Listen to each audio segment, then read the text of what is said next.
Good evening, everybody, and thank you.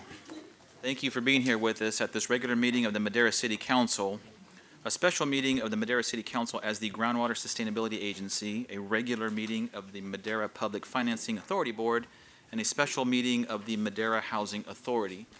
We can have roll call, please. Mayor Commissioner Andrew Magellan, Here. Mayor Pro Tem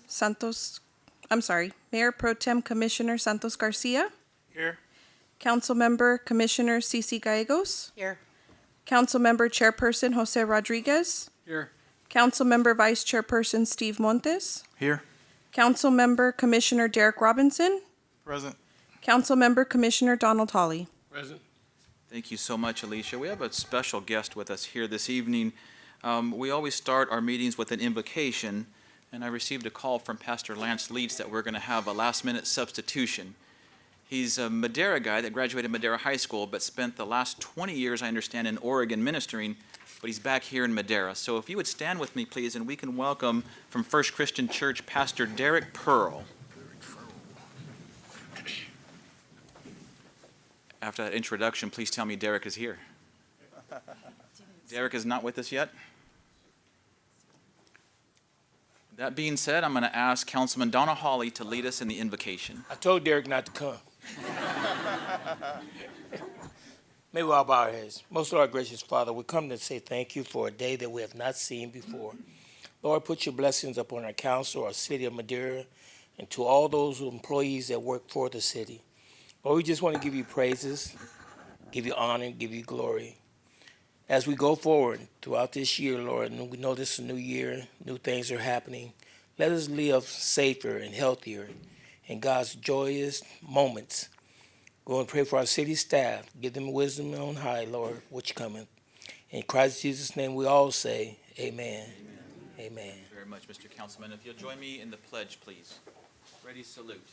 I pledge allegiance to the flag of the United States of America and to the republic for which it stands, one nation, under God, indivisible, with liberty and justice for all. Thank you. Hopefully next meeting, Pastor Derek could join us. Moving on to the approval of the agenda, I'll ask any of my colleagues if they wish to amend or change anything on the written agenda. So move to approve. Second. There's a motion and a second, but let me double check my notes, please, if you would not mind, for any changes.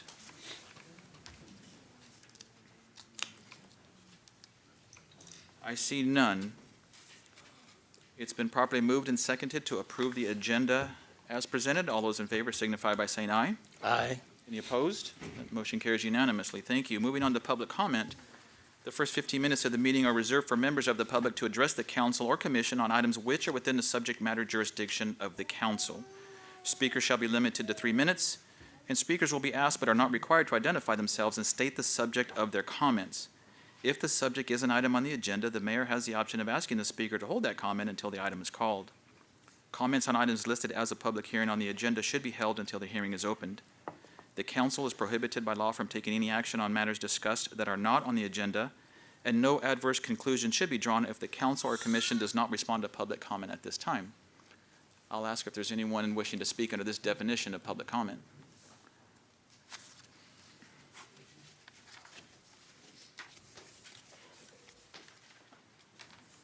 Good evening, everybody.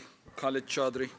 I'm here tonight to support the updating of the City of Madera's animal control ordinances. There are animals running everywhere, dogs in traffic, loose in neighborhoods, or attacking people. The loud barking is also very bad. This is a serious public health issue. It has nothing to do with, animal lovers, by the way. It's a public health issue. Okay. All right. Loose cats are also a problem. These cats are everywhere, starving, sick, and spraying and pooping on people's property. This is a disease, danger, and costly problem for our city. Our animal volunteers can't keep up.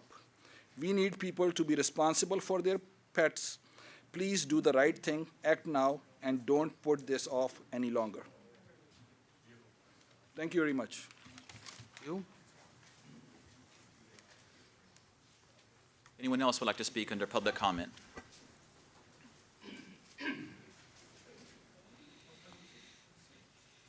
Mr. Mayor, members of the council, my name is Bill Hoffridge. I'm in Madera County, but I'm representing our Warbirds fly-in. That'll be May the 9th this year. And just wanted to represent it, let you know we're scheduled to happen. We got quite a bit of interest and a few more airplanes and car show. And Friday night, we're going to have a theater program. It's going to be in one of the hangars. It's a Bob Hope show, and hopefully that'll bring a little different interest. Yeah. So I just want to give you a little update, let you know that it's happening. Appreciate that, Thank Mr. you for your Hoffridge. time. Thank you very much. Looking forward to the Warbirds coming back to Madera. Thank you. It's always been a great show. Excuse me, what was that date again? May the 9th. Okay. The 8th will be the Bob Hope show. Great. That's going to be a dinner show, so it's about $100 a head is what they're looking for. So.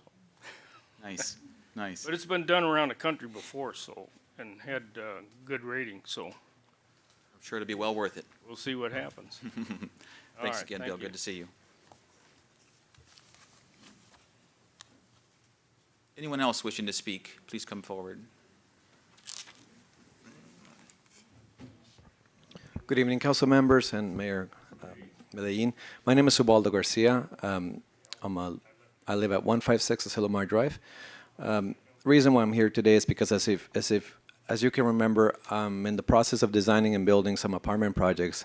And as we've gotten closer to the actual construction, I've come to the shocking revelation that the economics of the projects are just out of whack. Tonight I will be presenting to you 3 different pro formas that I came up with, which show the actual construction cost and financing and rents that we would be charging for 50% of average medium income rates, market rates, and luxury apartments. Once you look at the pro formas, you would see that when we try to go for affordable housing, the cost on a monthly basis to me would be about $10,000 on top of all the rents that we would be charging. So that is just absurd. I mean, I couldn't load the boat with so much weight knowing that in the first storm we could sink. So the reason I'm here today is to seek for your support or your consideration for not just my project, for any multifamily project that comes in and is trying to take on the burden of building and maintaining affordable housing in the city. Just the permits and impact fees alone for this project is $313,883, which is $10,823 per unit. That figure doesn't change whether the unit goes for low income, market, or luxury apartments. So I'm more than welcome to be available for you guys if you have any questions, and I would like to leave this with you so you can consider them. You can leave it with our city clerk. Thank you, Mr. Garcia. Thank you. And full disclosure, I just want to say I did get your email today. Oh, yeah. It was a busy day, council meeting day and all that. I didn't open it, but I'm assuming that this is the information that you This have is it, here. yeah. Great. I sent it at the last minute. We're still months away from actually starting construction, but I'd rather start the conversation going now, so maybe sooner rather than later we come up with a solution, because it's impossible. You know, who's got $10,000 a month to burn just to build affordable housing? It just doesn't happen. So we either need a grants or permit forgivable fees or reductions, or a combination of low income, low interest rate loans, bridge loans. I don't know. You guys figure that out. Thank you. Thank you.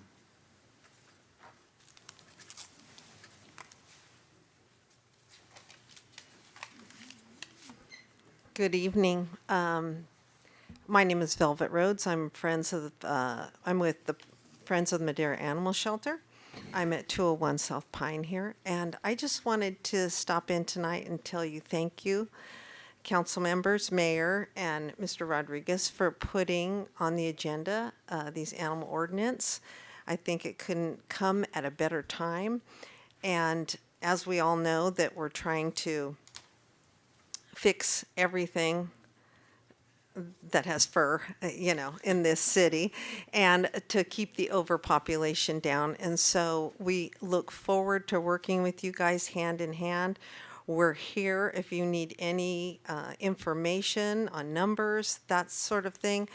But, I've come and spoken here before, and we have about $20,000 to $30,000 that the Friends pays in low-cost spay and neuters every month. So we kind of burn through about $350,000 a year.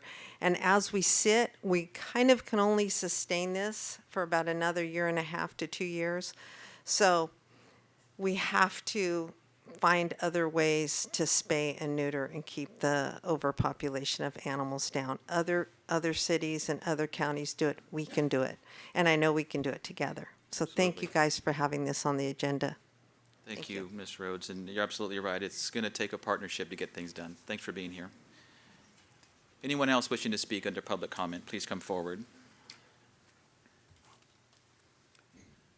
Seeing none, I'll close public comment and move into presentations. We have a few presentations. The first one being the Maternity Honor Roll recognition at our wonderful Madera Community Hospital.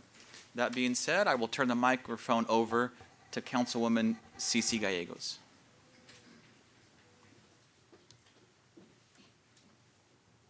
Well, I would like to welcome everybody tonight. We have a lot of special guests in the audience, and I'm excited. This, to me, hits home because I've had my children a few years ago at Madera Community Hospital. We are blessed to have a hospital in our city and county that represents our community. And I've been researching, and we have a lot of cities that are losing that aspect. So I think part of that is our staff, our doctors, and the person at the top. And that person at the top is Karen Pownally. Her husband has given us years of service here at the city of Madera, and she's a Maderan who has really kind of changed that hospital around. I've been going there for years with my parents who are very ill and my kids who play sports and have gotten hurt. So it's like going home to me when I go to the hospital. A lot of people don't feel that way, but I do. And so I thought this was really important to acknowledge them tonight because they have received an honor roll award, and I was at the awards ceremony they had last year at the hospital, and it was amazing. And I wish we could have all the doctors here and all the staff that are part of that maternity ward, but they are busy, and we have a doctor that is not going to attend this evening because we have 2 little ones, like Zoe here, that was born 6 months ago, that said, hey, it's time. And so he won't be joining us. This honor roll has been acknowledged for the last 4 years. And out of 235 hospitals offering maternity services in California, ours has been the best. And I say that even probably if I didn't even live here because Madera Community is the best. And we are, for the second year, we've received this award, if I'm correct. And that is just amazing. Now, the whole idea of this, and correct me if I'm wrong, is to try to lower the number of C-sections that our mothers have when they have their children.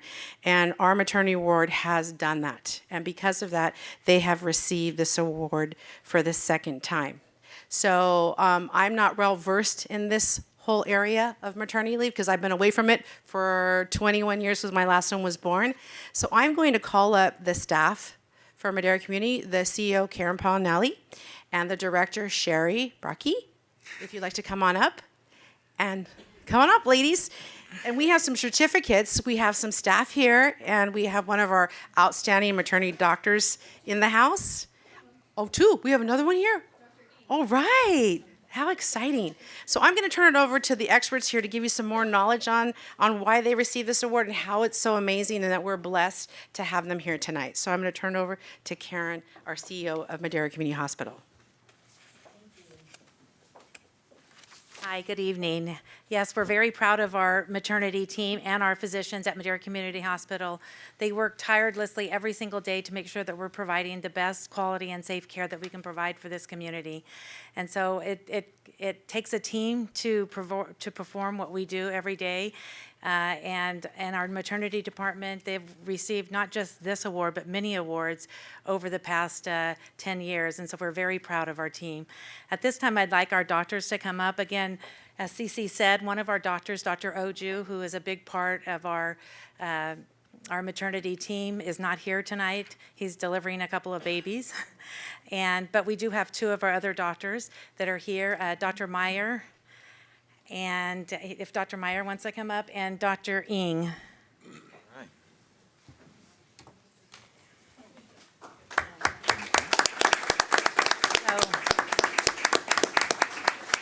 So we're so blessed to have these two new doctors join our community in Madera. They are both within the last 4 years new doctors to our area, and they get rave reviews from our patients, and they're doing an absolute fabulous job.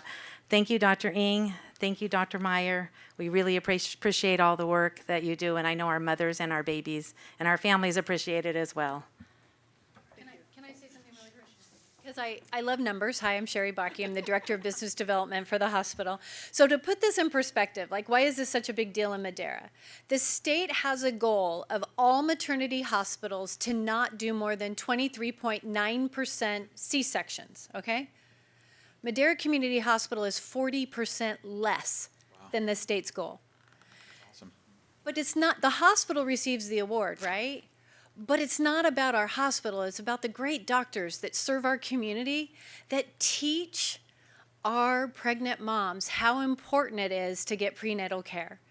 And they create those relationships that encourage moms, new moms, to keep coming back and seeing their doctor. 40% lower than the state's targeted goal is because of the relationships our doctors have with our new moms. So I think that's something really, really special for our community. Absolutely.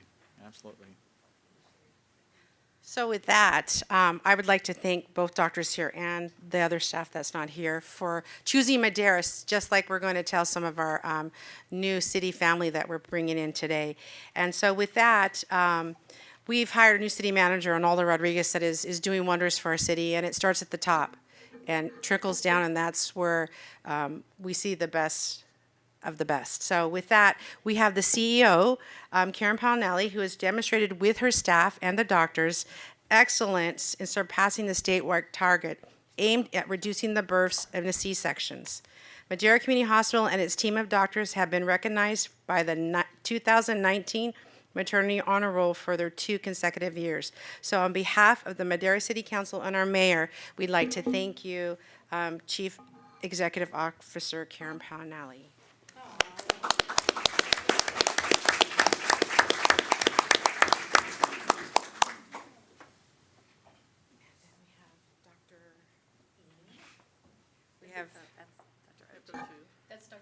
That's you. He's not here. Okay. We'll have to give him that and get a picture with him. The next one we have Dr. Meyer. Thank you so much. And for choosing me. That means a lot. I've been born and raised here all my life. I love Madera, and all these gentlemen know that it's when people come and choose Madera, I'm like so jazzed and thrilled because we have so many good things happening here. We have so many good things to say. And when we have people like this representing us, we are just hitting it out of the park. We really are. And the next doctor we have is Dr. Ying. Thank you so much. Thank you. Can we get it with all of council? Okay. All of council. Yeah. Awesome. They're coming up.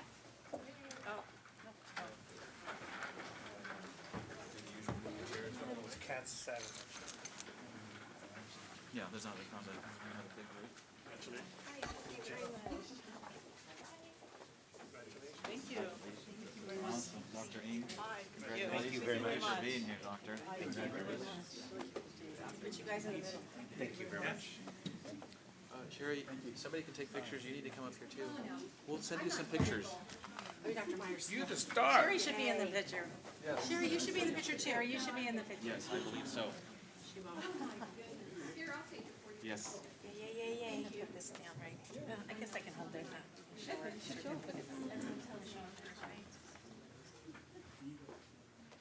Stand next to you. You can.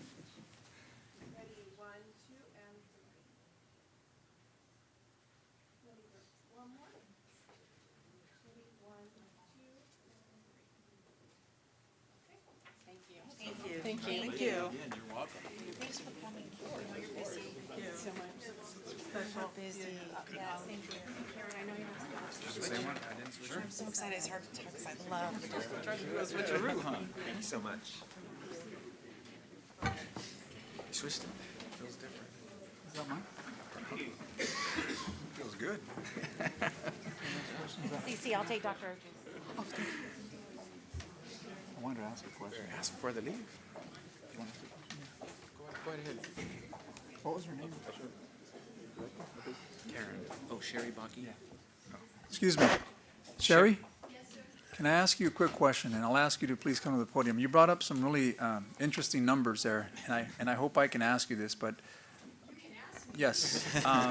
You mentioned 40% of the state's targeted goal. Might I ask as to those numbers, why does the state have a limit on those C-sections? Do we have, does the state have? Like, why does the state care? Yes, Can yes, they measure it? yes. Well, really, the health of every community begins with new babies.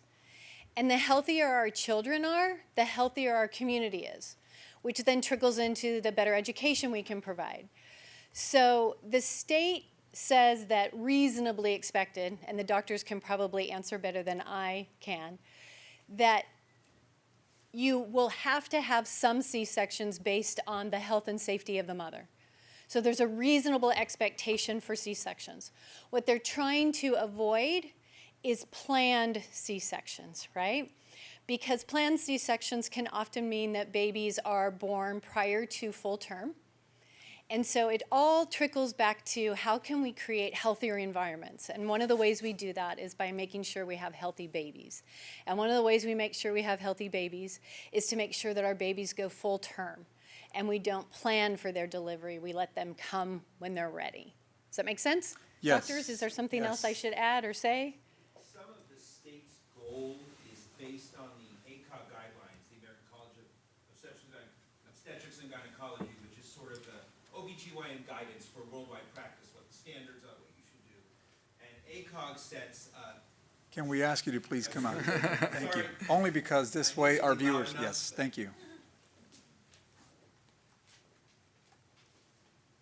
So as I was saying, ACOG, the American College of Obstetrics and Gynecology, is sort of the peer organization that sets the standards for OBGYN care, for sure in the US, but pretty much those are accepted around the world.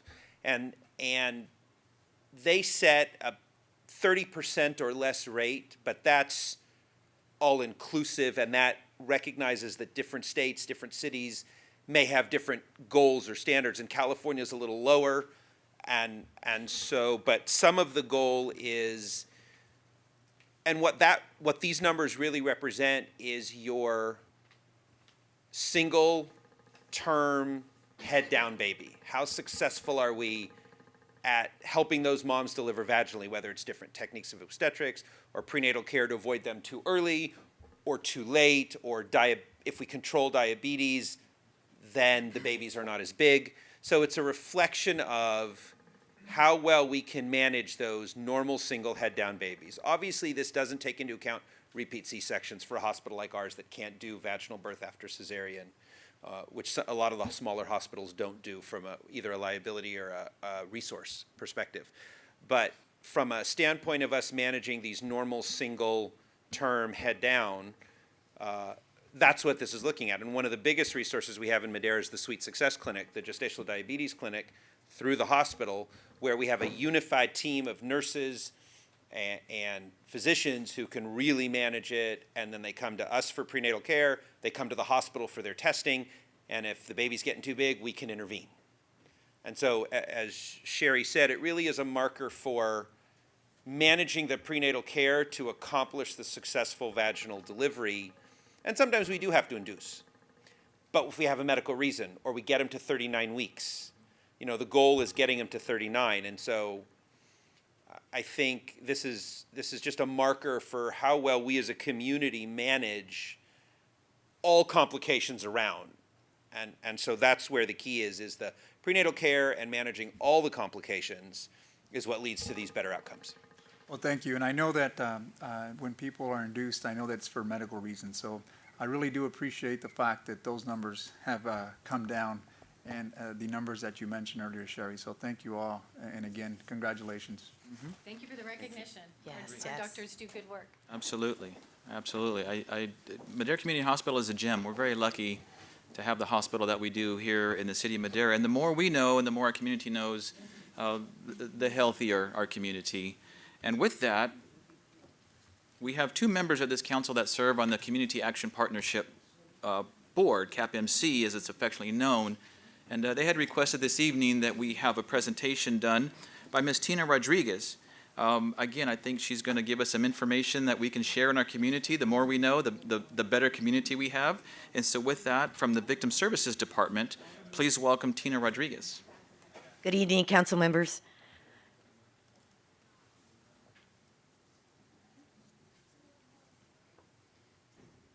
I'm Tina Rodriguez, Program Manager for the Victim Services Department at Community Action Partnership of Madera County. I'm going to try and bring this up. This presentation. Okay, thank you.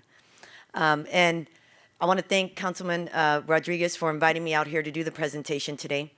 I'll go over the programs in our department that we oversee. Madera is fortunate that we're one of 2 victim service centers in the state of California that still operates all of the major traditional victim service programs under one agency. So it's us in Orange County. And we operate the domestic violence program, the rape crisis, better known as sexual assault program, victim witness, and underserved. And through those programs, we have a wide range of services that we provide to our community. The most common is our crisis intervention hotline, which is available to anybody, 24 hours a day, holidays and weekends included, and we do have bilingual staff on there. And we're available to respond to requests from emergency hospitals and law enforcement, as well as the community. Our shelter has expanded tremendously, our services for emergency shelter. We competed for transitional housing and were successful in that.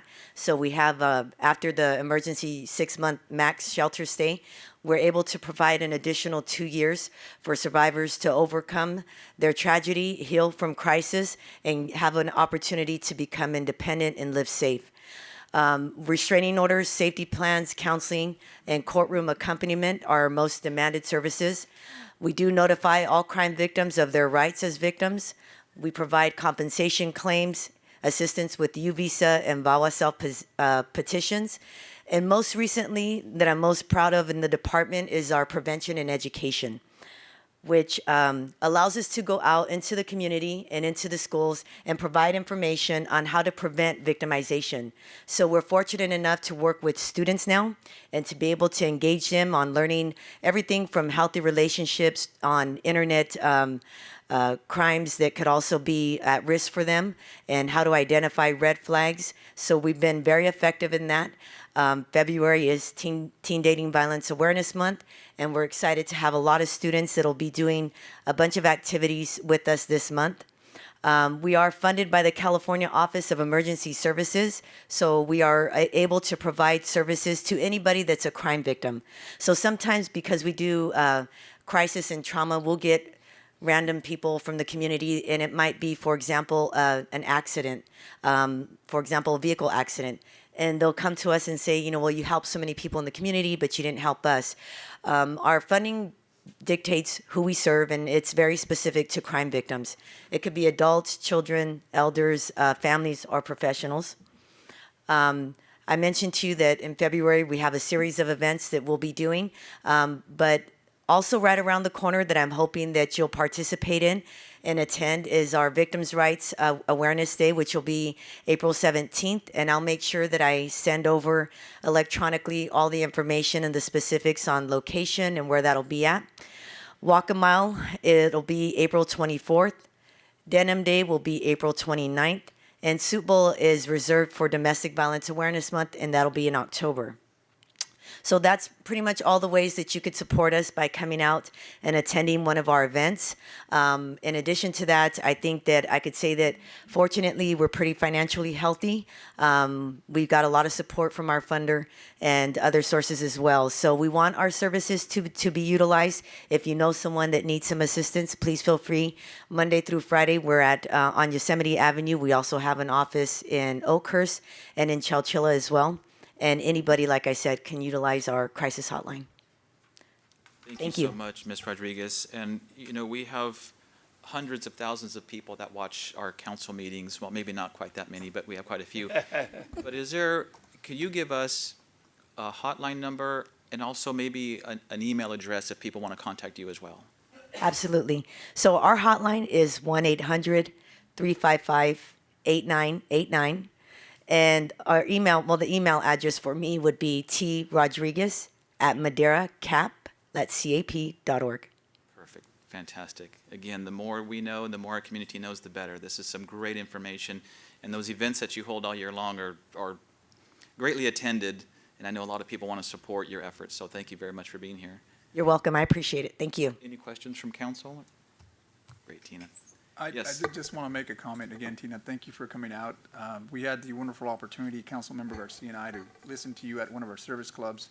And this is, I think, important that we bring it out, not only to our city, rest of the council, but also our viewers that are watching us on live. So just wanted to thank you again for making this presentation. Thank you again. I appreciate the support. Have a good night. You too.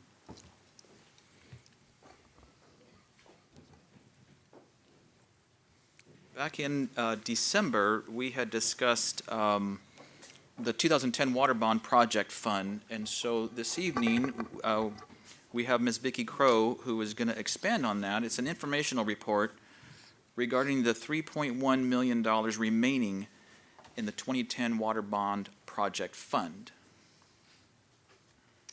Okay, yes, thank you. My name's Vicki Crow, and I'm a member of the finance team. Good evening, Mayor and City Council members. As you recall, back in December 18th, 2019, we brought a proposal to the council to refinance the 2010 water bonds.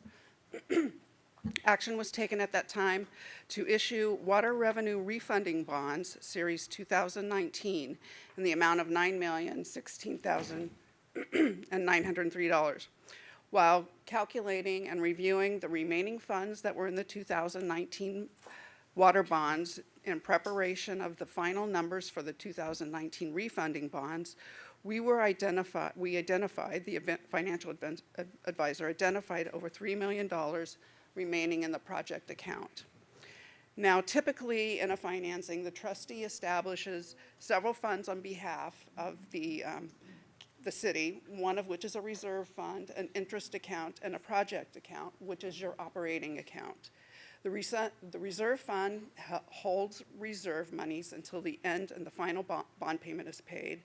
The interest account accumulates interest for arbitrage calculation purposes, and the project account, again, is an operating account used to reimburse the city for all the expenditures on the bond project as they are incurred.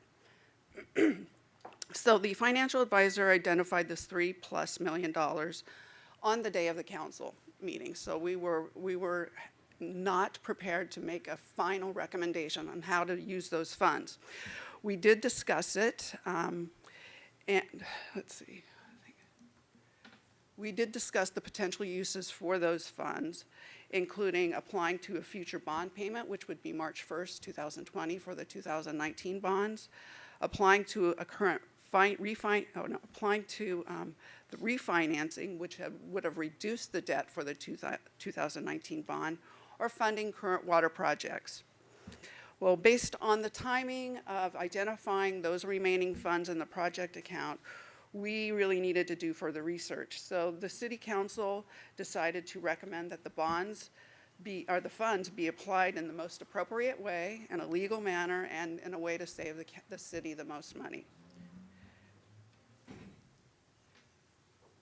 So after further research, we determined that the actual project expenditures had indeed been incurred sufficient to spend all of the bond funds, including those left in the remaining project account. Engineering staff and finance staff got together to review the final worksheet and the final expenditures for the bonded projects. Finance then subsequently prepared a requisition to the trustee to draw down those funds on December 19th. All project account funds were subsequently drawn down, and the city was fully reimbursed for those final bond-related expenditures. So the process, just for your information, is that the water fund will incur those expenditures and pay for those expenditures out of its resources. Engineering then submits a claim for reimbursement with all the supporting documentation to finance. Finance reviews, prepares a requisitions, and sends it to this trustee to do those drawdowns. Well, the engineering department did indeed send final expenditure numbers in the worksheet early in 2019. It was reviewed by finance. However, the final requisition was not prepared and followed through an oversight. So since then, we have drawn down the money, submitted the requisition, and I just want to let you know that at no time during this project did the water fund go negative. There were sufficient funds in the water fund resources to pay for the expenditures up front and then subsequently claim the fund for reimbursement. So that is my final comments. Any questions? No questions, Ms. Crowe. Thank you very much for that. I appreciate, if I remember correctly, back in December was when Mr. Deeker had made a statement to the fact that there was additional funds. And so I know that you and your team and Mr. Rodriguez made that a priority to figure out what was going on. And so this pretty much closes the loop on that and is a better explanation. Yeah, So it was pretty much hanging out there on that Right. last meeting, so I'm glad we were able to follow through and close it. fantastic. Thank you very much. And to everybody involved, really appreciate that. Great. Moving on to introductions. We have a handful of introductions, which is fantastic. Additional members of the team. I like that. So with that, I'll turn the microphone over to our city manager, Mr. Arnoldo Rodriguez. Thank you, Mayor, members of the council, community members. Arnoldo Rodriguez, the city manager here in Madera. As the mayor alluded to, we do have a handful of introductions. I am going to defer to a couple of the department heads to introduce their teams. But with that, we do have one individual who's actually a new department head here to the city. At our last meeting, the council did approve a contract with Roger Sanchez. So we have Roger Sanchez, who we are extremely, extremely thrilled that he elected to join us. Roger has over 20 years of experience from a large city of the city of Portland to a smaller community such as Watsonville. Roger has served in numerous capacities, both in the private sector and the public sector. His time is primarily, it's roughly 50-50% private sector, public sector. In the public sector, he's been an accountant, a division manager, a department, an assistant director, and a department director, all in the finance department. So Roger's also been an auditor controller, and he's also been a CFO. So we are extremely happy to have someone of Roger's caliber. He moved to Madera County here recently. Actually, when he accepted the job, I think about the following weekend, he moved to Madera. And that was a lot to ask of him because he does have children in school, and I know how that feels when you're moving an entire family, having done it myself twice. I know there's some challenges, but again, we are extremely, extremely thrilled to have Roger this evening. And if Roger would like to come up and say a couple of words. So not to put him on the spot, but I'm going to. And that will be a lesson to the other introductions we're going to have that you will also take the microphone. Roger. Thank you very much. I'm very happy and thrilled to be here and to serve this community. I am looking forward to this, to serve. I cannot say enough for the support that I received from Mr. Rodriguez and from Mark, from Wendy, from others. It's been easier than I thought on a transition, and I really appreciate their help and support. I'm happy to be here. Fantastic, Mr. Sanchez. Welcome to Madera.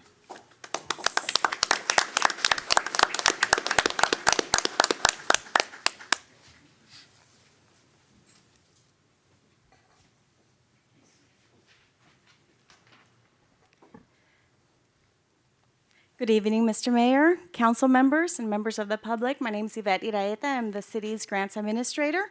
I am very excited to introduce our new program manager in the grants department. Many of you must already know him since he is a local, but his name is David Diabas. And I am very excited because he comes to City of Madera after developing a very successful career in accounting and public accounting. So he brings those skills, which are a great asset to our department. He also has experience working with nonprofit organizations and budgeting, as well as in grants. So he has that experience as well. I'm just really excited. I think he's going to add great capacity and strengthen our team greatly. So I'll turn it over, put him in the spot. Mr. Mayor, council members, I'd like to thank Yvette and her grants department team for giving me the opportunity to join them in the pursuit of more funding for the city of Madera to help the community at large. I want to be able to, help the staff as well as Yvette, have the departments help achieve their goals and their missions, and just looking forward to getting out there, meeting all the staff. I've met a few of them along the way, and continue to look forward to meeting the rest of them, and look forward to just getting in it and hitting the ground running. So thanks again. I appreciate it, and I'm looking forward to being part of the team, and like I said, helping the community. Fantastic. Welcome, Mr. Davis.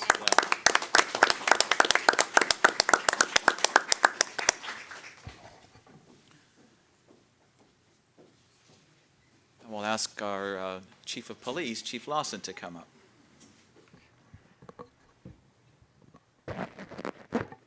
Good evening, Mayor, Council. It's my privilege. I get to actually introduce three. So if I could have Brianna, Silas, and Camp come up.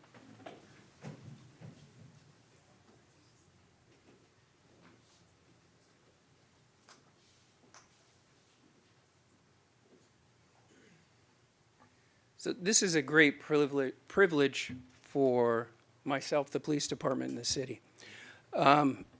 We have three outstanding individuals here.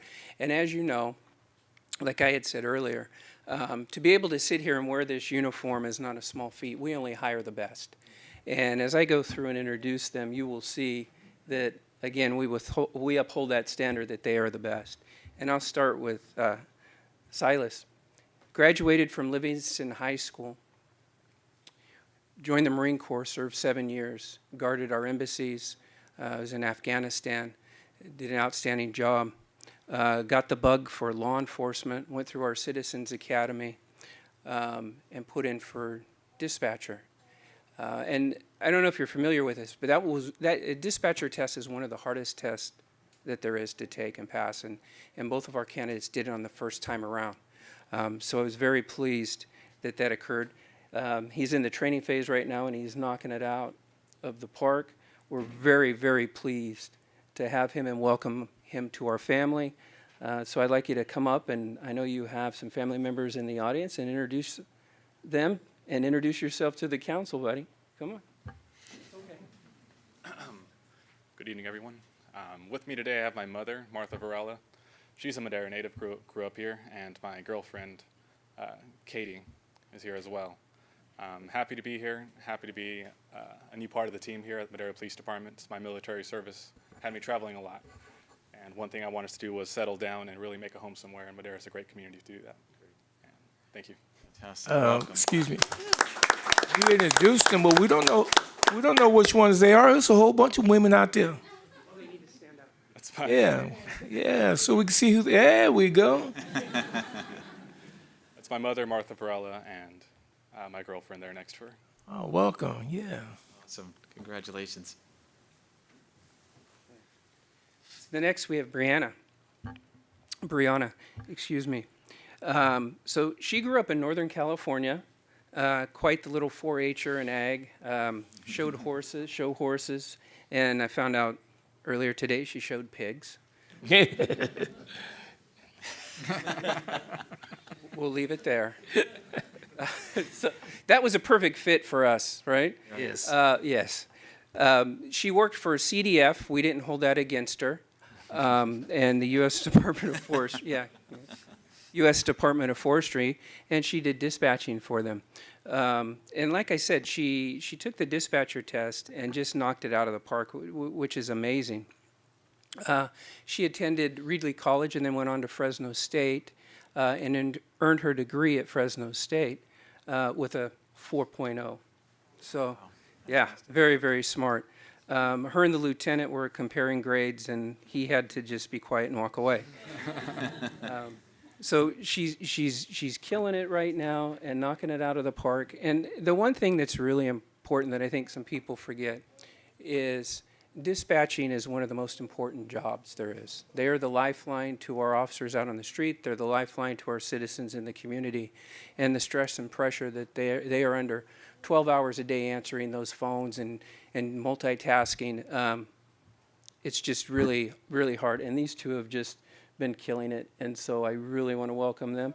And please, Vera, come here and introduce your family members who have come all the way from Grass Valley to see her.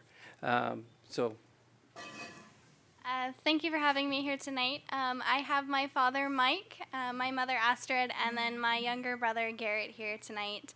I'm really excited to get my career started as a dispatcher here in the city of Madera. Thank you. Fantastic. Welcome.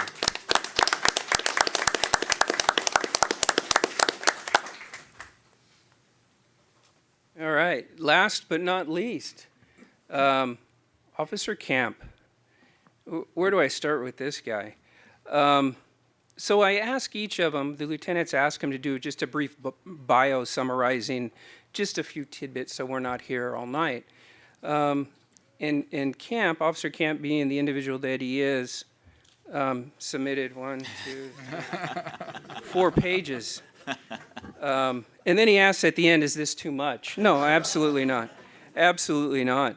And it's really quite a novel and quite interesting. But he was born in Cleveland, Ohio, where his father, Reggie, and his mother were at the time. Reggie was playing football for the Cleveland Browns.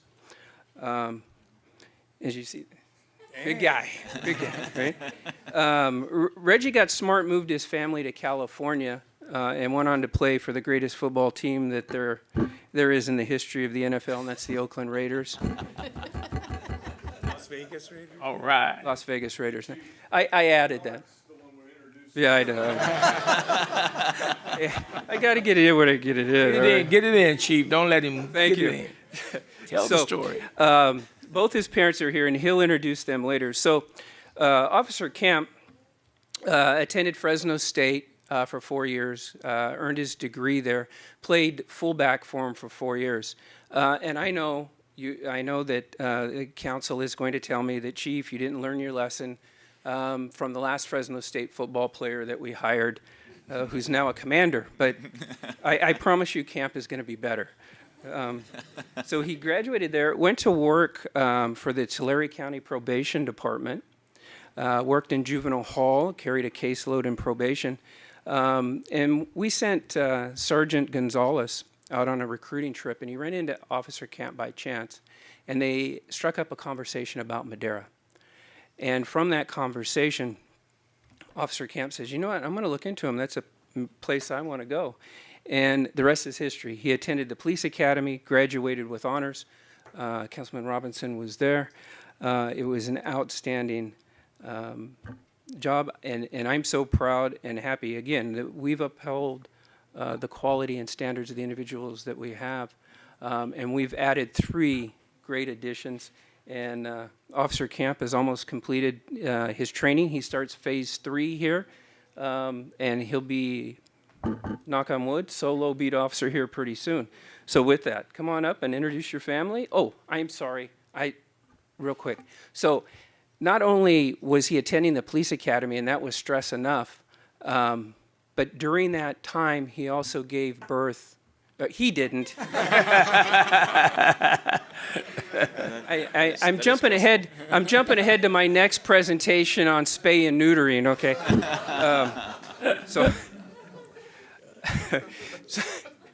So his lovely wife gave birth to their daughter when he was in the academy. And so not only did he have the Estrella the Academy, but also a newborn at home. But with the great foundation that he had, he went through with flying colors, and we're happy to have him. Good evening, Mr. Mayor, council members, members of the public. First and foremost, I just want to say thank you for the support, Chief Lawson, Commander. Really appreciate everything that you guys have done for my family, ongoing. My wife and I really feel that support, so we just want to thank everybody. So with me today, my wife, who I just want to take a second to thank for everything that you've done over this past 6 months, because it's been tough, and I just really appreciate it. So my wife is here, Caitlin. She's right there. My daughter Zoe, who just turned 6 months yesterday. Uh-oh. She's had a lot to say this entire meeting. My dad, Reggie Camp, right here, and then my mom, Paula Camp, who they made the trip from Stockton, California. Great. So thank you very much. Appreciate it.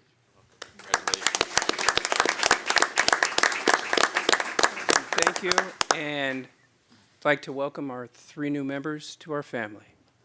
Fantastic.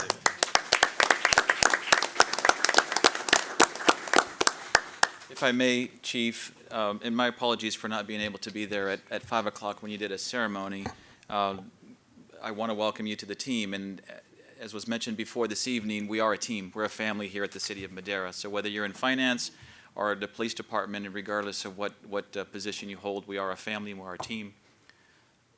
But to the families of our new employees, we pray for them every day, and they need support from all of us, as was mentioned by Officer Camp. We support our officers and we support our employees. We support one another, and we do so through prayer and support and appreciation, and especially in that particular job that is very stressful. So thank you for being here this evening. It's a great way to start and continue to know that we will support them, and we ask for your support and prayers for your new members of our team here in the City of Madera. So thank you very much. Congratulations.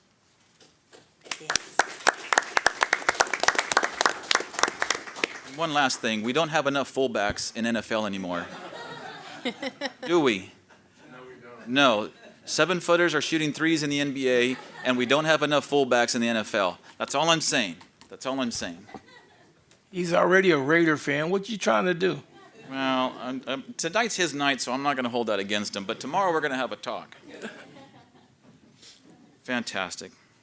Great introductions. With that, moving on to our workshop portion of the evening. Tonight's workshop, item A1, is a presentation on the City of Madera animal control. And also, we're going to give direction this evening, direction from council regarding the future of animal control and a few other items.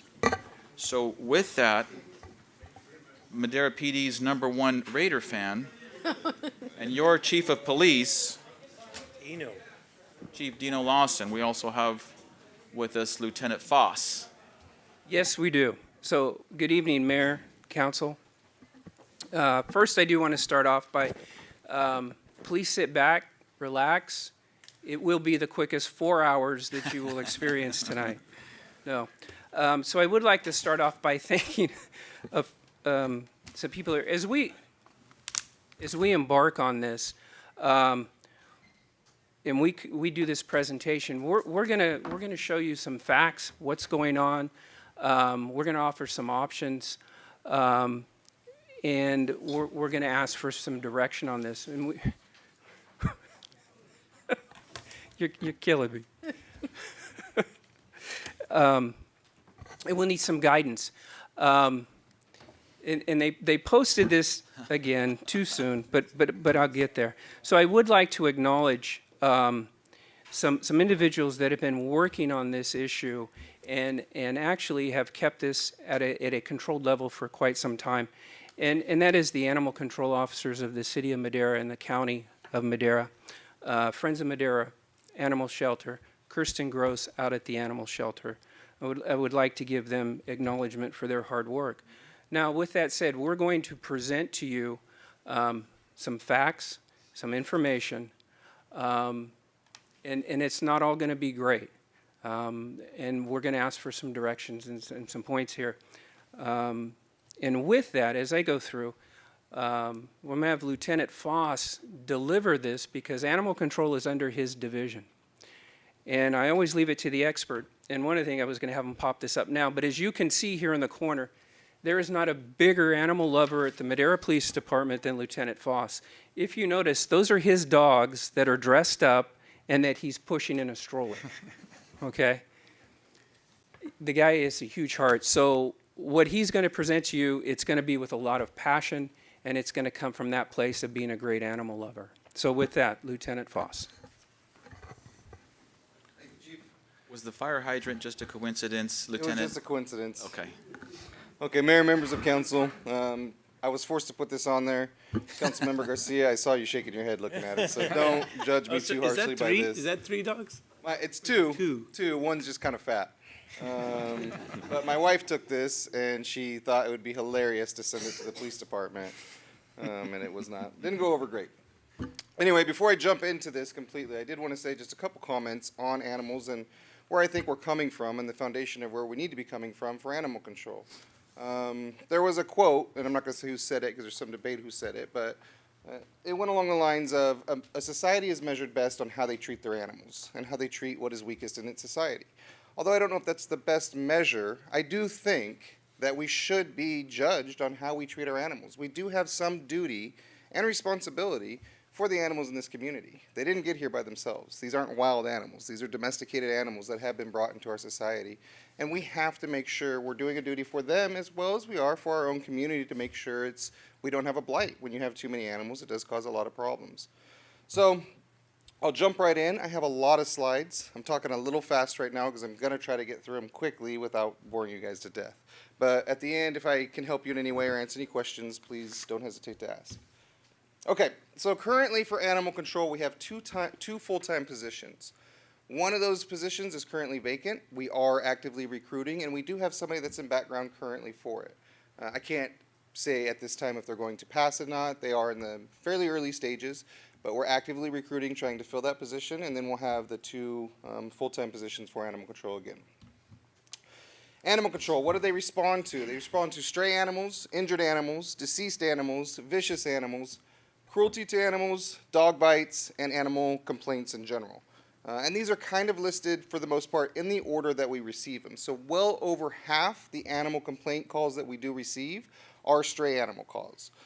Percentage-wise, I don't have exact numbers, but it's closer to 60%. So the other things, and I'll go into each bullet point here in more detail, are secondary to the stray animals. So stray animals, when we do respond to a stray animal, they are taken to the shelter and impounded. This prevents the dogs from being hit by cars and gives owners a chance of finding them. So these are actually a bigger issue than just simply picking up a dog and taking it to the pound. Stray animals can cause accidents. If you hit a large animal, it will cause damage to your vehicle, and not to mention the dog. Stray animals can be violent. We don't know. They're an animal. They could be hungry and cause huge problems, or they could get disease and infect other animals. They could not be spayed or neutered, and then you have the problem with them breeding. So stray animals is our biggest problem in the city, and it's what we respond the most to. And right now, what happens with them is they're taken to the pound, and then they go from there. And we'll talk about that a little more. Injured animals. So if an animals, usually these are animals that have been hit by a car, and somebody will call in on them. And an injured animal is taken, if need be, first to a veterinarian for treatment. We do not have 24/7 veterinarian services here in the city of Madera, so if it's after hours, we do take them to Fresno for an emergency clinic for treatment. Once they're stabilized, and that's by law, that's something that's been implemented by law, I believe 4 or 5 years ago, if you can help me, Chief, but a fairly recent law. They have to be stabilized and then brought to the pound. Now, that's great, and we've always followed that to some degree, but unfortunately, many times you'll take them to the pound for them to be euthanized later. So I don't know if it's fortunate or unfortunate, but sometimes it's a cycle that needs to be go through. Now, our shelter does euthanize, but their numbers have drastically dropped. They're trying as hard as they can to get as many animals as they can to homes or households. Deceased animals, again, by and large, these are animals that have been hit by cars. We take those to the pound and they're disposed of. If somebody calls and says my animal's been deceased, we will pick it up and transport it to the shelter, and there's a $25 fee for that. Those are very rare. Even if somebody does call for their animal, they're going to say they found it, it's not theirs because they don't want to pay the fee. So it's very rare that we actually get a homeowner that actually calls for their animal to be disposed. Almost the vast majority are just for a found deceased animal. Vicious animals. Now, animals, when they're unprovoked in an aggressive manner, inflicts physical injury to a human being. Key phrase on that is inflicts physical injury to a human being. So they're not classified as an aggressive animal, whether right or wrong, by the law unless they actually bite somebody. So if the dog is extremely aggressive, agitated, snaps at somebody, by law it's not considered an aggressive animal until it makes contact, which I agree, probably most of you agree that seems ridiculous, but that's how it's written. Owners will be cited and their animal will be placed on directive to contain and control or may be seized and when necessary euthanized. So we'll talk about that a little bit more when we talk about vicious animals. But if we do have somebody that's bit by a dog, then depending on the circumstances, by and large, the animal is kept with the owner. And we'll make sure that the owner has the ability to contain the animal, usually in their backyard, and they have 10 days to keep the animal in that backyard. And we're monitoring to make sure it doesn't have rabies or any other types of disease. And then we'll evaluate from there. If it's an extremely aggressive animal, then we can seize it. And if it's extremely aggressive, it's not fit for a household, then it will be euthanized. Cruelty to animals. So signs of physical or environmental abuse, keeping a dog tied or chained to a stationary object is some examples of that. If there is evidence of animal cruelty, animals will be removed, transported to the shelter for assistance for the animal, and a criminal investigation will be conducted. So at these, for cruelty to animals, at every one of these, we'll get a police officer as well. So animal control will respond, but a police officer will respond as well. Animal control is not sworn officers. And when we're talking about cruelty to animals, that is a crime. That's a violation of the law. So we'll have an officer respond as well to conduct an investigation. These are actually, thankfully so, rare. They're fairly rare that we do have cruelty to animals or a legit cruelty to animals case. Animals are innocent. Not many people just will abuse animals. When we do have them, they're very high publicity calls. When people do abuse animals, there's a very large outcry from the public generally about the abuse for the animal. So thankfully, we don't have a lot of these, even though you might think we do, because if we do have one or two, you will hear about it. People hear about it when there's cruelty to animal cases. Dog bites. This goes back on to the vicious animal to some degree. The owner will be issued a notice of violation and will have 10 days to provide proof of license and vaccination documentation. If they do not comply, they are subject to a $75 citation for each violation. And what I mean by that is they have to provide license and vaccination documentation. So that's 2 violations. So if they don't have either one, it's not just 1 violation, it's 2 $75 violations, so $150. The owner is instructed to quarantine their dog for 10 days to ensure the dog is not rabid. If not proper to do on site, the dog will be quarantined at the animal shelter. The vast majority of dog bite calls we get are what I would call superficial. Somebody is running through the house, startles the dog gets up, bites. Somebody will call because they're upset about that. And if it breaks the skin, however slight, that's going to be classified as a dog bite. Even with that, we don't get that many of them. They're not rare, but they're not common at the same time. The vast majority are that kind of call. And that's why we would keep them at the household. They're a family pet. They still are an animal. They don't think like us, and they do get startled and will sometimes react in a manner that can get somebody slightly injured. So especially with children, people will call if their kid's bit, and the dog will be quarantined. We make sure it has all its licensing, make sure it has its rabies vaccinations, and it'll be quarantined at the house for 10 days. Animal noise complaints. This one is fairly common, especially late at night. I have one that lives next to me. It's annoying as can be when you have a barking animal near your house. So the vast majority, again, are going to be barking dogs. We do get some livestock calls, mostly chickens, or roosters, rather, that they love to, everybody knows what a rooster does in the morning, and usually before you're out of bed. So we do get some of those calls as well.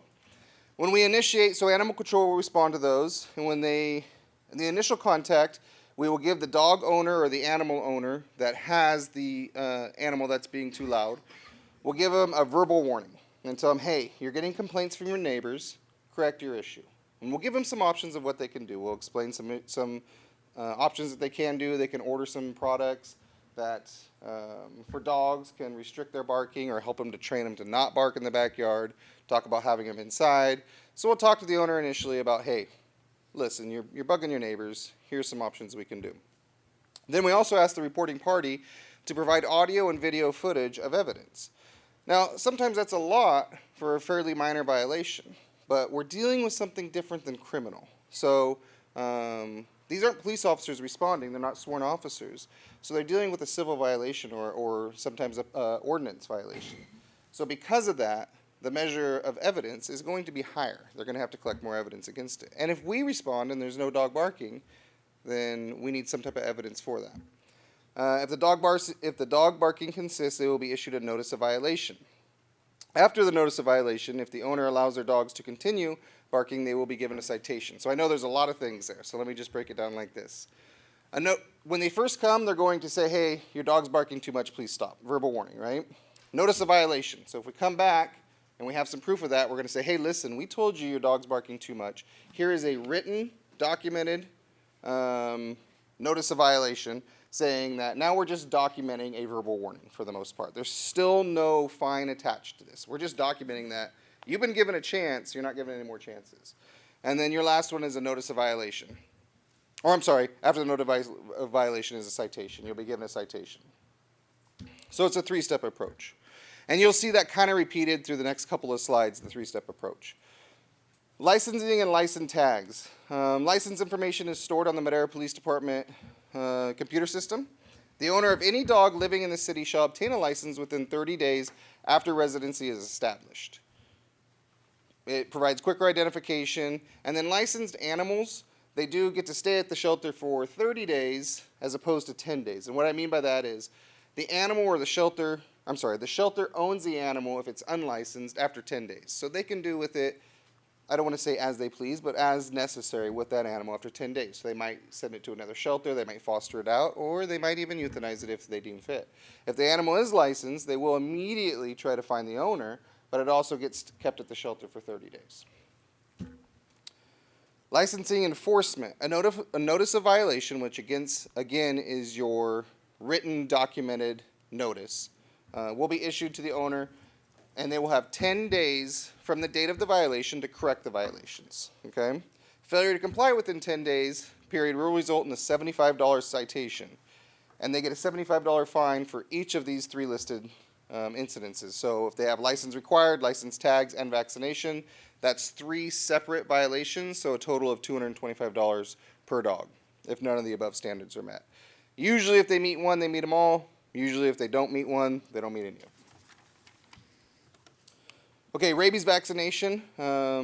After 4 months of age, a dog is required to have its rabies vaccination, and they do need proof of that vaccination to get their dog licensed. And we do have low-cost rabies clinic first Saturday of each month at Madera County Fairgrounds. And that's a fairly popular event if you've ever been out there. There's a lot of dogs every Saturday. Or I'm sorry, not every Saturday, but every event. And again, non-compliance will result in notice of violation, given 10 days. After 10 days, they will be given a citation.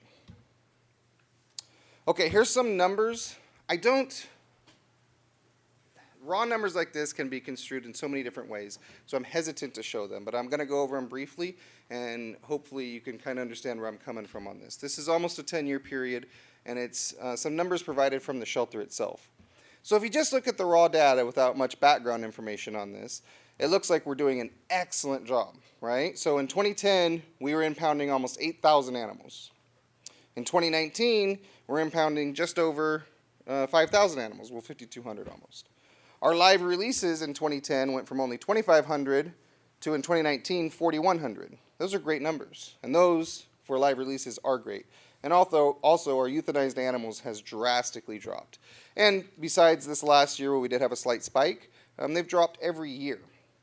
So that's really good numbers for the most part. But stats don't always tell the whole picture. So if we go to the first column under impounded again, well, one key factor is the shelter quit taking in cats from the city.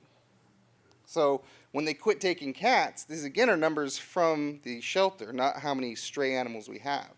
So I don't know what the percentage of cats they were taking over dogs, and they didn't have that information available for us. But I can tell you this, we were impounding a lot of cats. Also, the shelter about 3 years ago, shut their cages on the outside where citizens used to be able to drop off animals. And they were estimating getting several hundred a month easily through those cages. When they stopped those, then their numbers are going to drop. So I'm not faulting the shelter for doing what they had to do. I'm just saying the stats by themselves, don't take them at face value. There's a lot behind these. So I actually think our animal issues are as great as they've ever been. I think to some degree it's actually gotten a little bit better, but not much. And these numbers themselves show that it's a lot better, but I don't think it actually is. Did you have something? Yeah, Lieutenant, the heading is Madera County/City, so these are county numbers, county-wide, correct? Not just the city of Correct, Madera. Mr. Mayor. I should have led with that, but these are county-wide, not the city. But there is a fairly large percentage that do come from the city. Yes, of the this number. largest percent does actually come from the county, but it's just we're about 40%. Well, the county is how many hundreds of miles, Right, so where much the larger. city is far more condensed. So when we have almost 40% of these numbers in a much tighter area, then obviously we're going to see much more blight or issues with it than they are. Thank you. Okay, so I'm going to go over a couple of different options. These aren't all the options. These are some options that I thought we should look into exploring, but we're open to anything that anybody could come up with. Okay, so exploring a mandated or mandatory spay and neuter policy, updating a policy for animal control enforcement, including pet limiting, exploring a low-cost spay and neuter clinic, adding additional animal control personnel, seeking potential grant opportunities for funding purposes, and then in 2020, the state budget of $50 million will be added for $50 million for no-kill shelters for the state of California. So I'll talk about each one of these a little bit. Excuse me. So for a mandatory spay and neuter clinic, this is something, I'm not going to hit my bullet points exactly, but it's an inexpensive, low-cost initiative, I feel like. It could have minimal effect on our problem in the city, realistically. And I said I wasn't going to hit him. I'm going line by line almost. It may be difficult to enforce, and most who follow this ordinance already are. So basically, what is this? We adjust our policy, we adjust our ordinance in the city, and we enforce mandatory spay and neutering. Well, that's easy to say on paper, fairly difficult to enforce. With male animals, you could tell if they're spayed or neutered, fairly easy, correct. With female animals, much harder. We can't tell if they're spayed very easily. There will be, of course, in this, you will have some exceptions for breeders or for medical reasons if they obtain something for the vet, and we would, of course, include those into any policy we put out. However, even with those limitations we would have on it, I don't see why we wouldn't do this. Would it help to some degree? I think it definitely would help to some degree. I don't think it will solve our problem. So what I mean by that is, don't look at some of these as solving our overall problem, but I do think these are steps in the right direction. And when you limit, you're taking steps, right? Everything is just a step. You're not going to jump to where you want to be. You're going to have to walk slowly where we want to be, and this is the first step, in my opinion, to get there. So I highly recommend exploring this one. Another one is updating the city animal control ordinance. So one simple one that we haven't done this in years. I don't know when we last updated the animal control ordinance, but it needs to be looked at, and it needs to be gone through, and it needs to be updated. A simple one, for example. Right now, you are allowed to have 3 chickens if you live in the city of Madera. And a large population or a large group of our population does have chickens in their yard that they use for eggs, and they'll use the chickens as they get older for food. However, what we should have done, a rooster is a chicken. And there's no reason to have a rooster. And that should say hens. You should have up to 3 hens. There's no reason to have, in my opinion, a rooster in the city. So they cause a large problem. And if anybody's ever had roosters, keeping them enclosed is a big problem. And they will get out, and they will find another rooster, and they will fight it. And you're going to have a problem in your city where you have a bunch of roosters running around. And we have that. It's not a huge epidemic, but it is a problem. And I don't see why we would have roosters in the city. I see no need for it. No feeding stray or feral cats. This one's a little more controversial, and here's why.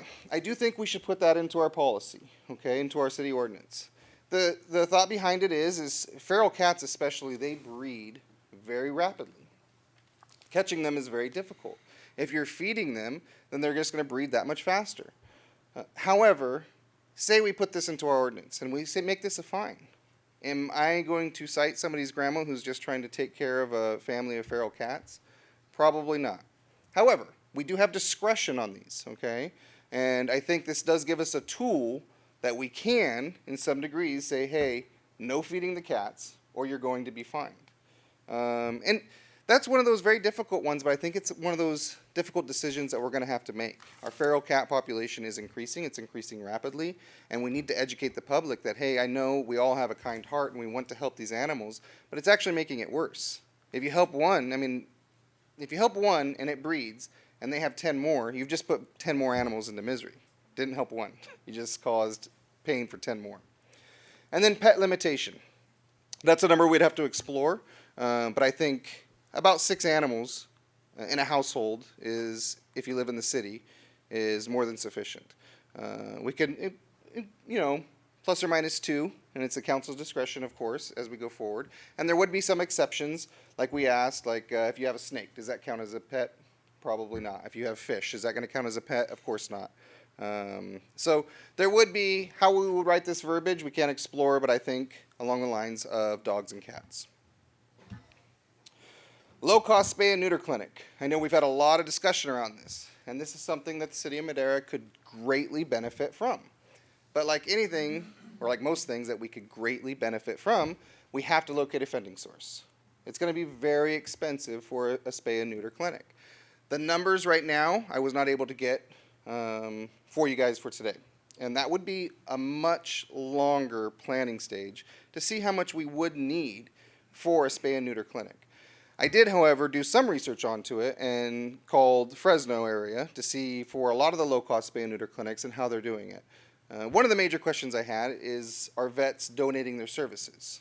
From what I found, not at all. The vets are not donating their services. They'll usually have 2 days a year that the vets will donate, and they make a big deal out of that, and they'll spay and neuter hundreds of animals, but they're being paid. And it's only, usually the spay and neuter low cost is around $40 to $50, which is greatly reduced from going to a vet, but somebody's going to have to pick up those additional funds for the personnel that are actually spaying and neutering your animals. The additional funding, of course, is going to be in the building. We'd have to locate or use some building for these services. It is performing minor surgery, so it's going to have to be some type of clean room. The location of where it's going to be done, would we have to buy new property for this? Is there an existing building we can use, which I tried to think about it too much. I can't think off the top of my head, but I'm sure if we come together, we could find something. And then personnel to operate it. So again, I think the cost for this to get it up and running would be very, very high. But that's not to say we don't need it. It's just something that we're going to have to very much consider. And it's, in my opinion, somewhat of a long-term planning stage of how much are we going to need to operate this and how do we get it running appropriately. One thing, I'm going to go back a couple because I did miss this, and I think it will be a question. When we talk about the mandatory spay and neuter, I think one question that will arise is, can this be considered harmful to some low-income households for mandatory spay and neuter? For example, I called a vet recently to get my dog neutered, and it was $400-something. And I went, okay, I'm going to cut those off myself because I'm not paying that. And then the low cost was about $40. But I think what we have to understand on that when we talk about this is you have no right to own an animal. If you decide to own an animal, you are taking on a rather large responsibility. And part of those responsibilities, look, we talk about $450 being a lot. If anybody's ever had to take their dog to a vet, $450 is not a lot. That you will go through that very quickly. And when you do take on a dog, you do agree to take over all its medical care. You do agree to feed it every week, not every week. Don't feed it every week. You do agree to feed it every day. So you take on a rather large responsibility. So in my view, no. I don't feel like it targets anybody. I think everybody needs to understand that pets are a rather large responsibility and make sure that you can financially support your animals before you take on new animals. Okay, where was I? And additional animal control officer. So these are going to be approximately $100,000 each employee, not the employee themselves, but everything that goes along with it. So we would have to buy another vehicle, we would have to buy all their equipment, all their training, and this money will fluctuate year by year. We don't buy vehicles every year. but it is a substantial amount of funds. My biggest concern with the additional animal control officers, because I would like to have more. My biggest issue with it is, can the animal shelter, we have a bottleneck, can the shelter maintain an increase of enforcement? So if I've got 5 animal control officers that are scooping up all the dogs on the street, if they have nowhere to take them, then we're just wasting money. So we have a bottleneck right now of what can we maintain, what can we reasonably support. So I don't know that this, for the cost, is a great option or alternative. Grant opportunities. So we recently, last time I was up here was, if you recall, was regarding a Criscom company. I have spoke to them about grant opportunities for spay and neuter clinics, for animal shelters, for any funding regarding animal issues, animal control issues. It's a very common grant request from a lot of communities. Unfortunately, communities a lot of times spend their money where it needs to be spent, and animal control issues get pushed towards the back burner until they get to situations where they're somewhat critical, and they're trying to find funding. So they're looking into it. This is not grant season per se for those issues right now, so there's none available that they were able to find that fit us very well. And the other issue, as we all know with grants, is they can sound great because they're free money, but sometimes the strings that are attached can be very heavy, and it'll look great, but then you have to meet all these requirements that sometimes are just not feasible for the community to reach. But at this time, we don't even have one on the horizon, so I can't talk about what we're looking at. But we are, I just want to say that we are exploring these options, and we will continue to explore these options. And then my final slide, I believe, on this issue anyway, is the state budget for 2021. Governor Newsom has announced already that he will be putting $50 million towards no-kill animal shelters, and I emphasize that because most no-kill shelters are nonprofits. If you have a county animal shelter, they will kill if they have to. So there's going to be scenarios where there's going to have to euthanize the animals. So they're not no-kill. Okay. The other thing is $50 million is not that much money when you're talking about the state of California. It's not that much money at all. I mean, if you just get, and we also don't know what this is going to be used for. So is this going to be construction costs only? Is it going to be, are you going to be able to buy property with it? Is it going to be construction and operation? We don't know. He hasn't announced that. He's just said that he will be putting $50 million towards no-kill shelters. What we can anticipate is it will be extremely competitive. You will have a lot of people trying to get this money. We don't know the application process either. Now, I think we should put our name in the hat and see what we can get out of that, but I don't want us to feel like, hey, you know, this is a pretty sure thing. I don't want to put all our eggs in this basket for sure. Okay, I want to show a couple slides of just the current animal shelter where we're taking our animals now. Most of you have probably seen these. This is our animal shelter, current animal shelter. If you look at these to the right of the gate, you will see those 10 steel doors. And what those are and how they used to operate is if you came as a citizen after hours, or even as law enforcement, when we came after hours, you would open those up, you'd put the animal inside the kennel, you'd shut it, it couldn't be reopened once you shut it, so once you shut it, it had to be opened from the other side, and you'd fill out a form saying, this is where I found the animal, this is the state of the animal, you'd put that in the drop box, and it was kind of an honor system, where if you were dropping off your own, you were supposed to pay for it at the time. Well, it wasn't being used properly. People were just dumping their animals in those kennels. So eventually the shelter shut those down. If you go there now, they're never open. You cannot drop your animal off. If it's after hours, you cannot take your animal to the shelter. Okay? For police officers or animal control, we'll actually open the gate, go around back, and then we'll place the animal in the kennel. So I think that's one of the major contributions to why our numbers have dropped rapidly too. When people couldn't bring their animals to the shelter numbers dropped.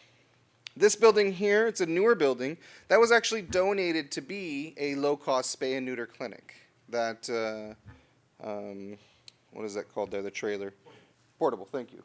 So the portable was actually donated for that purpose, but they weren't able to secure the additional funding they needed to use it for that reason. So now that's actually the processing center when you go in, and that's where the paperwork's done for new animals. But that shows, I think to some degree, what a low-cost spay and neuter clinic can involve. I mean, even if they were donated a building, they still couldn't make it work.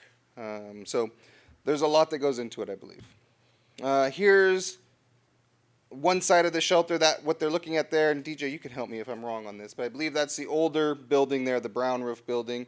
Those kennels have outside, inside access for the animals so they can go in and out.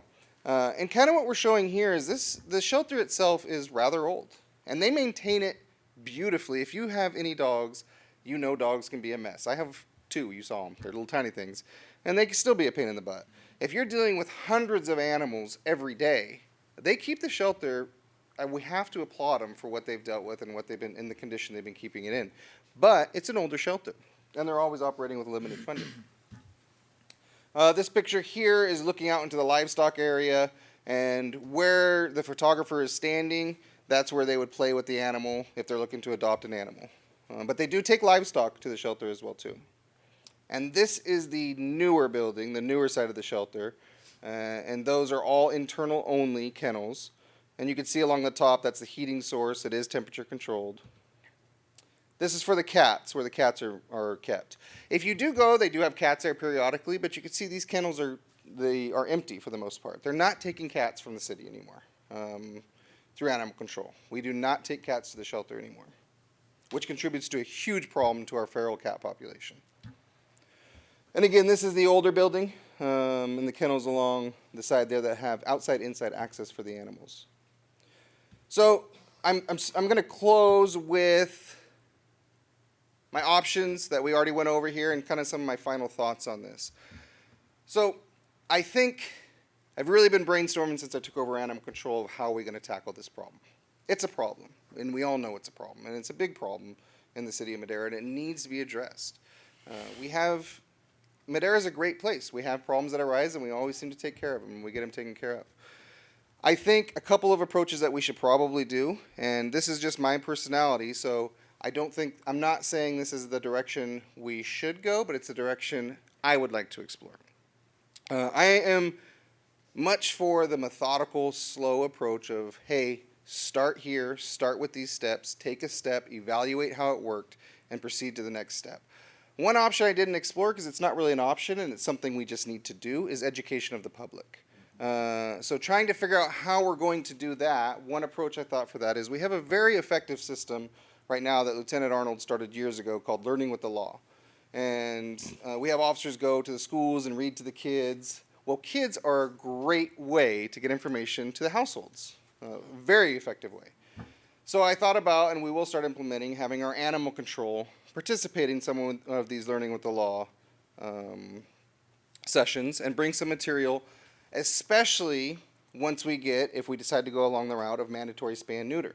And we could start handing out information pamphlets to the kids that will hopefully get back home so that people are being informed, hey, here's what the law is, here's what it says you have to do, here's some options you can do to get your animals spayed or neutered. And I mean, many times they just aren't aware that it is the law. And once they're informed, they do go and get the services that are needed. So I think that's one avenue of approach. We will also start in trying to inform people. We have a very effective Facebook page, social media presence. And we will start, and when's the last time you saw something we had on there regarding animal control? We don't use it a lot for that. So we can start focusing more in that direction and putting some information out on a bi-weekly or monthly basis. So, but at the same time, I think I put out a lot of options here, and I'm willing to do anything the council, in the direction you guys, of course, point us in. So with that, is there any questions or thoughts? Thank you very much, Lieutenant. Very informative. I really appreciate all those slides. I mean, you have to show that many to really get a good sense of what we're kind of up here against. So don't worry about time or the number of slides. But I do want to remind everybody here that this is a workshop. It's not an agendized item that we're going to necessarily make a decision this evening, and it's going to be multiple times that we'll come back. But that being said, I certainly want to open it up to the public who has in the past expressed concerns over pretty much all the issues that you brought up. So as long as we don't get necessarily too much into the weeds, but I welcome any kind of direction or experience or suggestions in kind of what I may consider a small roundtable discussion without really extending the evening, because like I said, we're doing nothing more than council giving direction this evening. So I'll first ask of my colleagues if there's any questions of the lieutenant. It looks like Councilman Garcia has a question. Thank you very much for that presentation. And actually, the shaking of the head was there's somebody who loves dogs like I do. We've had many pets in our in the Garcia household, and you probably met a couple of them, especially Winston, who gets out a lot. So there's some obvious questions. I take into consideration what you just said, but I would like to know Measure K money to be used. How much can we budget for that if we can use Measure K money? What is the county buy-in to us, if there is a buy-in from the county? I love the fact about the educational component, because I don't think we need to criminalize. I think we just need to educate folks, and that's very important for our community. I think all of us are impacted in Madera. I think we've all been impacted in some way, shape, or form. I've had roving pit bulls in my neighborhood. One broke into my yard, and we had a pet duck, and he bit the duck, and it had to be put down. So I'm very aware of these situations that we have in our community, and I'd like to see something done. I do believe the spay and neuter is important. I think it's very, very important. So these are things that I would like to see further addressed as we move along with this discussion. Great. Thank you. Thank you very much, Mr. Councilman. Councilman Hawley. Yes, back in 1971, I worked at the animal shelter. I started out as a kennel attendant. I was -9, so. And you're right, they do keep them well clean.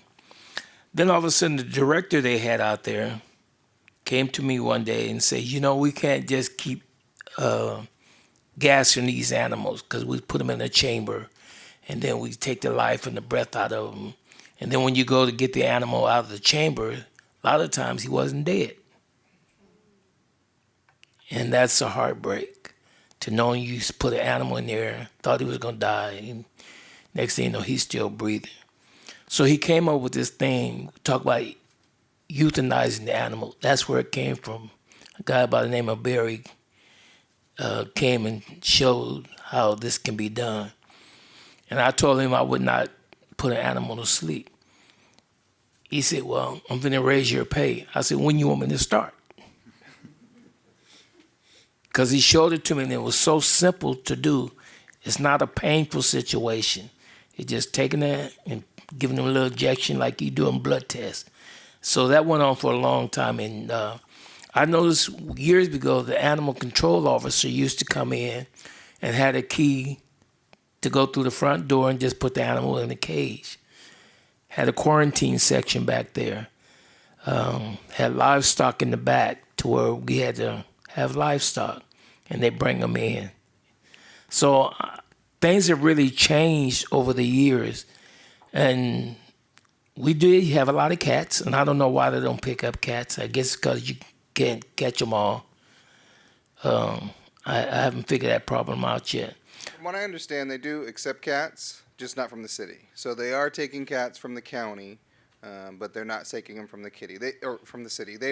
They were flooded with cats, and they had to cut off a source, and it is a county animal shelter, so they decided to basically cut us off.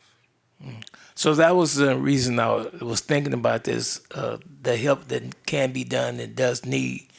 We do have a lot of dogs running loose, and we don't have enough officers to bring them. But back to the real serious part of it, when you get all these animals and you do get them out there, what's happening to them? So, who's going to provide for them?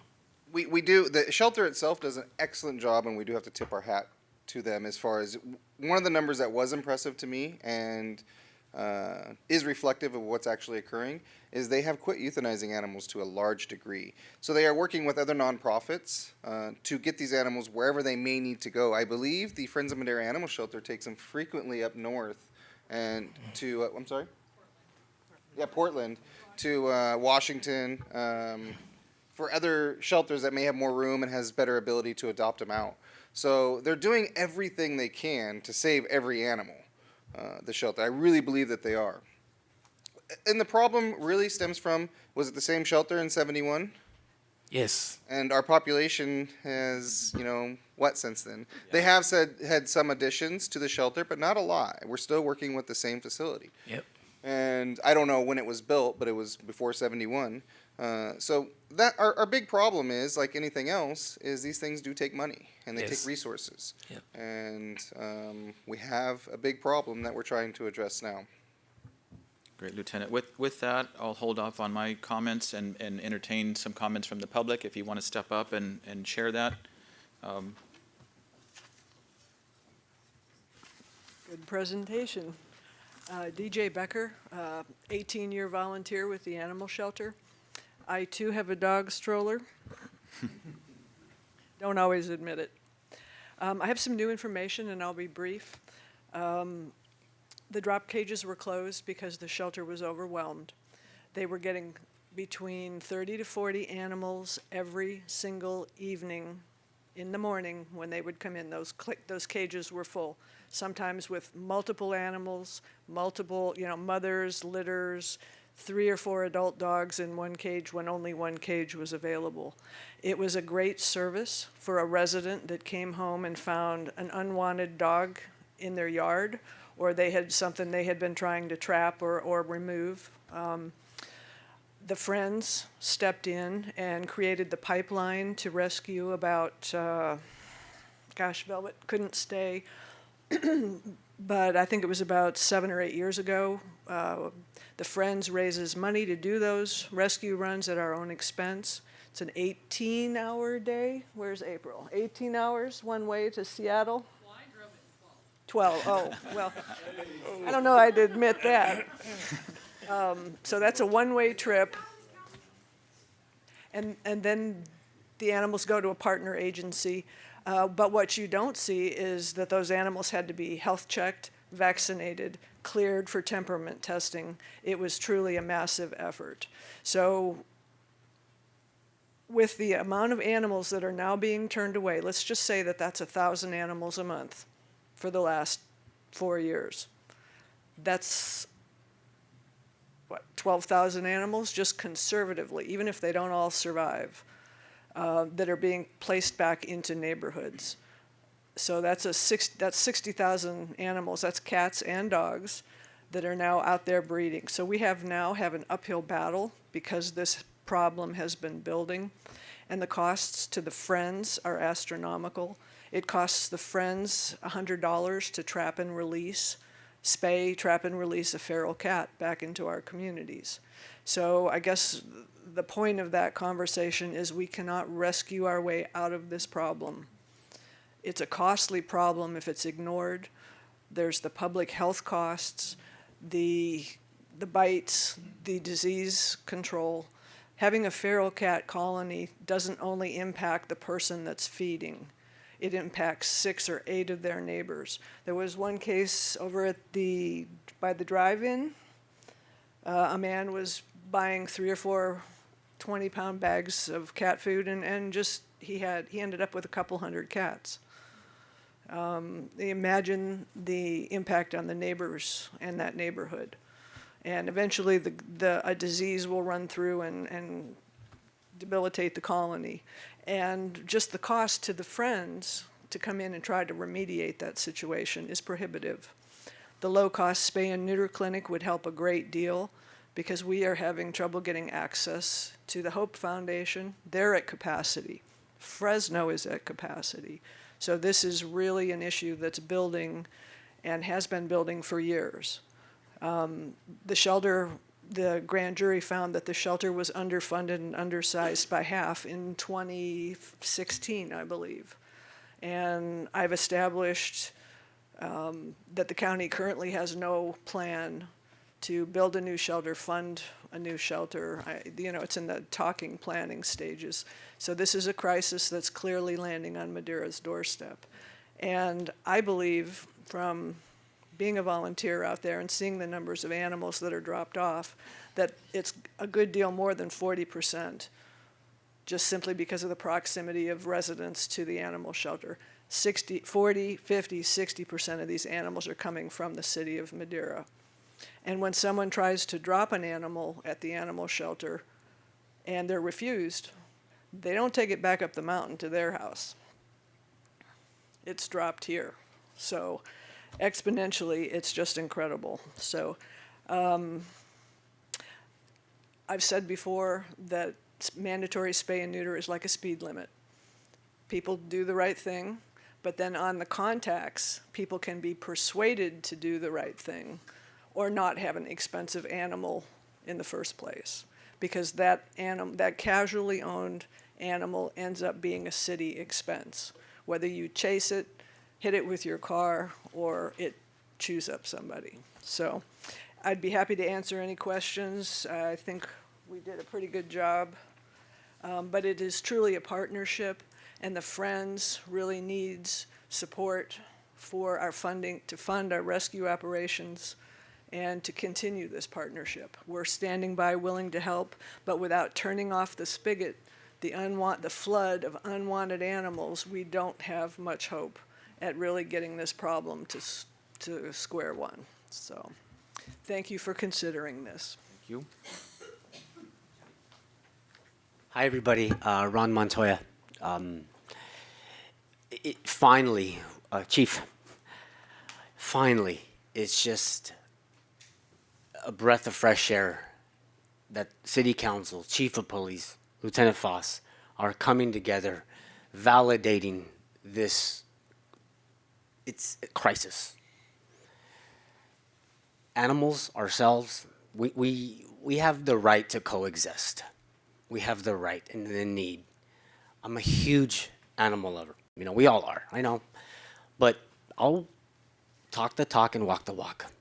Because of the Friends of Madera Animal Shelter, this year, last year alone, probably I spay and neuter feral cats, trapped them free because of the vouchers, more than 42 cats here, just north of me. I even been pulled over by Madera's Finest at night, asking me what I was doing. And I had 3 traps at night, just up the road right here behind us. And I was educating the police officer. He was very nice. He has a mustache. I don't remember his name. But he treated me with dignity and respect. That night, that morning, I trapped 3 cats. 1 litter can have more than 600 cats. And it's funny we talk about this, because back in college in late 90s at Fresno State, I did a speech on feral cats. And history's kind of repeating itself and following me. And I don't know if you guys remember that crazy cat lady in Fresno who had hundreds of cats. Well, my wife is a proud Armenian, and that's her aunt, the Pashane family. Chip Pashane is her uncle, and that's her sister. So my wife and I are crazy cat people, okay? We spay and neuter all our cats. We're proud sponsors of Friends of Madera Animal Shelter. I donated more than $10,000 for my life insurance. I believe in the system. I believe in Velvet. I believe in Diana, who drive up there weekly, monthly, to Oregon, Monterey, I think sometimes the Midwest. We need to come together. And I know sometimes I'm coming up here and busting your chops, X, Y, and Z. But you know what? It's time to brew the same stew and come together as a community. Some solutions, okay? I'm just going atop of my head, okay? Let's leave it up to the voters. Maybe we can put something on the ballot, okay? 0.25% sales tax. I don't know. I'm willing. I already pay enough CFD taxes. You guys know that, okay? You know, the city of Woodlake, pot dispensaries. Use that sales tax money, the pot dispensaries. I don't smoke weed. It's not my cup of tea. But you know what? It's already legal. We might as well capitalize on it, okay? And you said something very critical, Mr. Garcia, not to criminalize residents, not to criminalize these people. It's lack of education. Lack of education. You know, I've seen my cat on video get nailed by a car. It's sad. And that cat, I've been a part of euthanasias with people. Ron, I appreciate your comments. Like I said, this is just a workshop. Okay. I want to be fair to everybody else. But it is a necessity. It's time to come together as a community. Chief Lawson, I appreciate you bringing up Lieutenant Fox, I appreciate all you guys have done. Finally, I don't mind coming up here and being part of the solution. And it's time to work together and coexist with these animals. Thank you. Thank you.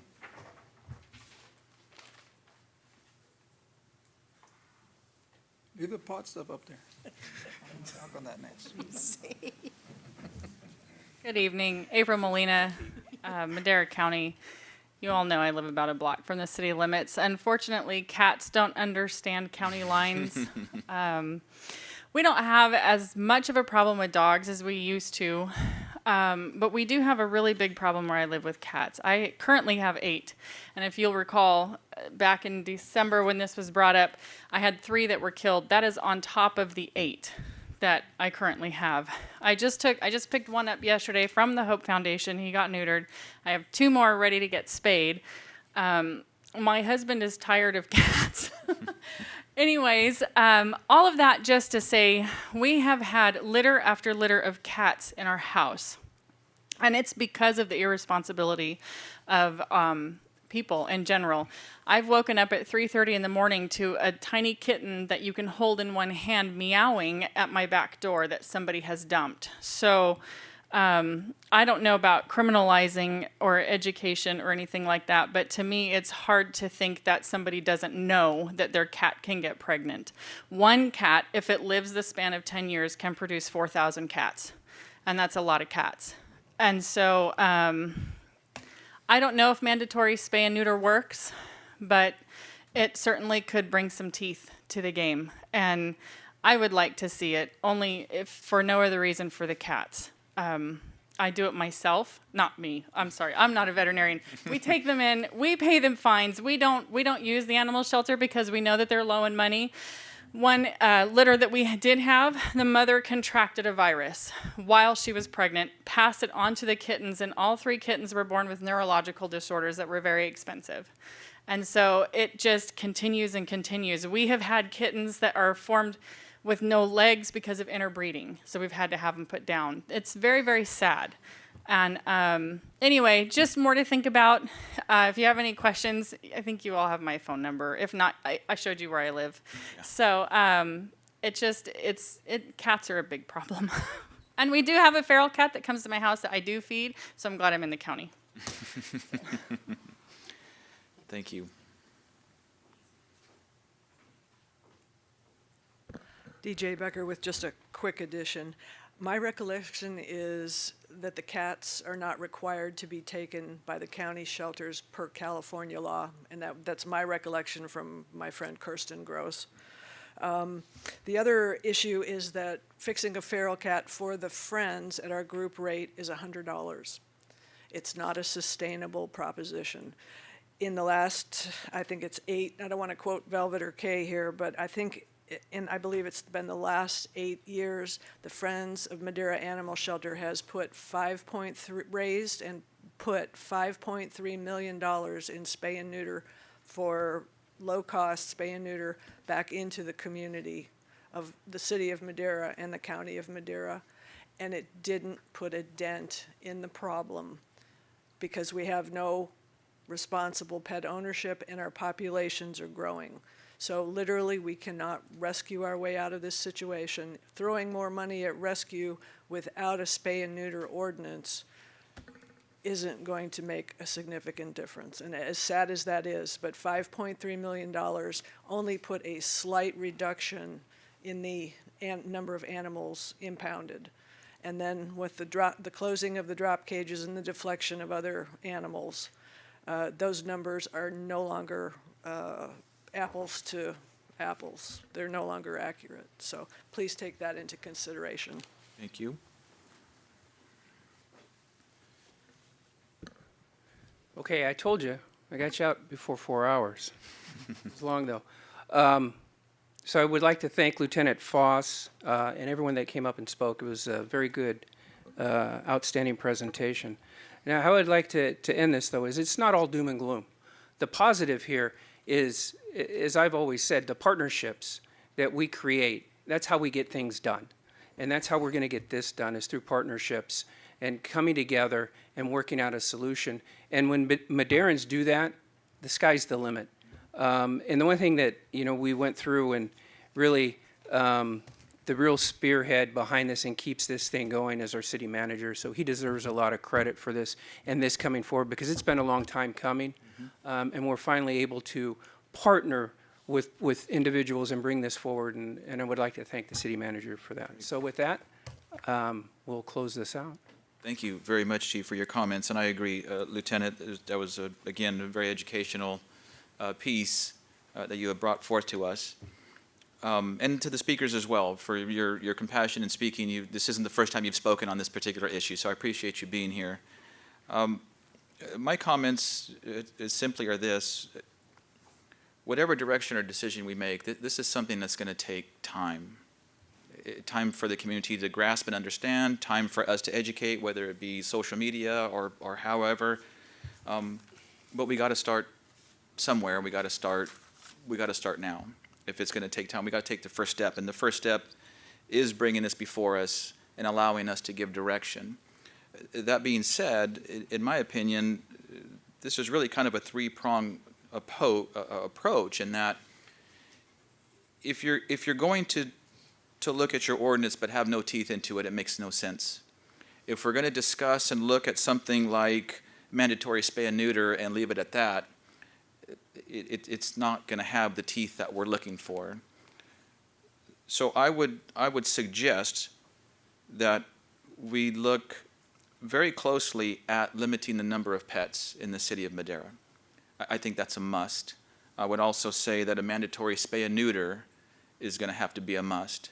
I totally agree in that if we throw money at the animal shelter, if we throw money at the issue, but we're not, as DJ had mentioned, turning it off at the spigot, it's a waste of money. It really is. It's being reactive instead of proactive. So limiting the number of pets, and Lieutenant, you brought up some interesting issues about roosters versus hens and reptiles and things like that. That's something we can discuss down the road, but it certainly needs to be looked at.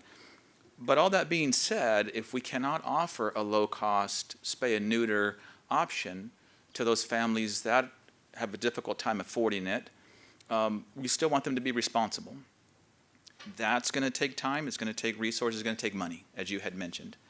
But I know there are a lot of people in our community that understand it's a crisis and are willing to help one way or another, whether it's through volunteerism, whether it's through donations, whether it's grants. We have to start, and I believe we have to start now.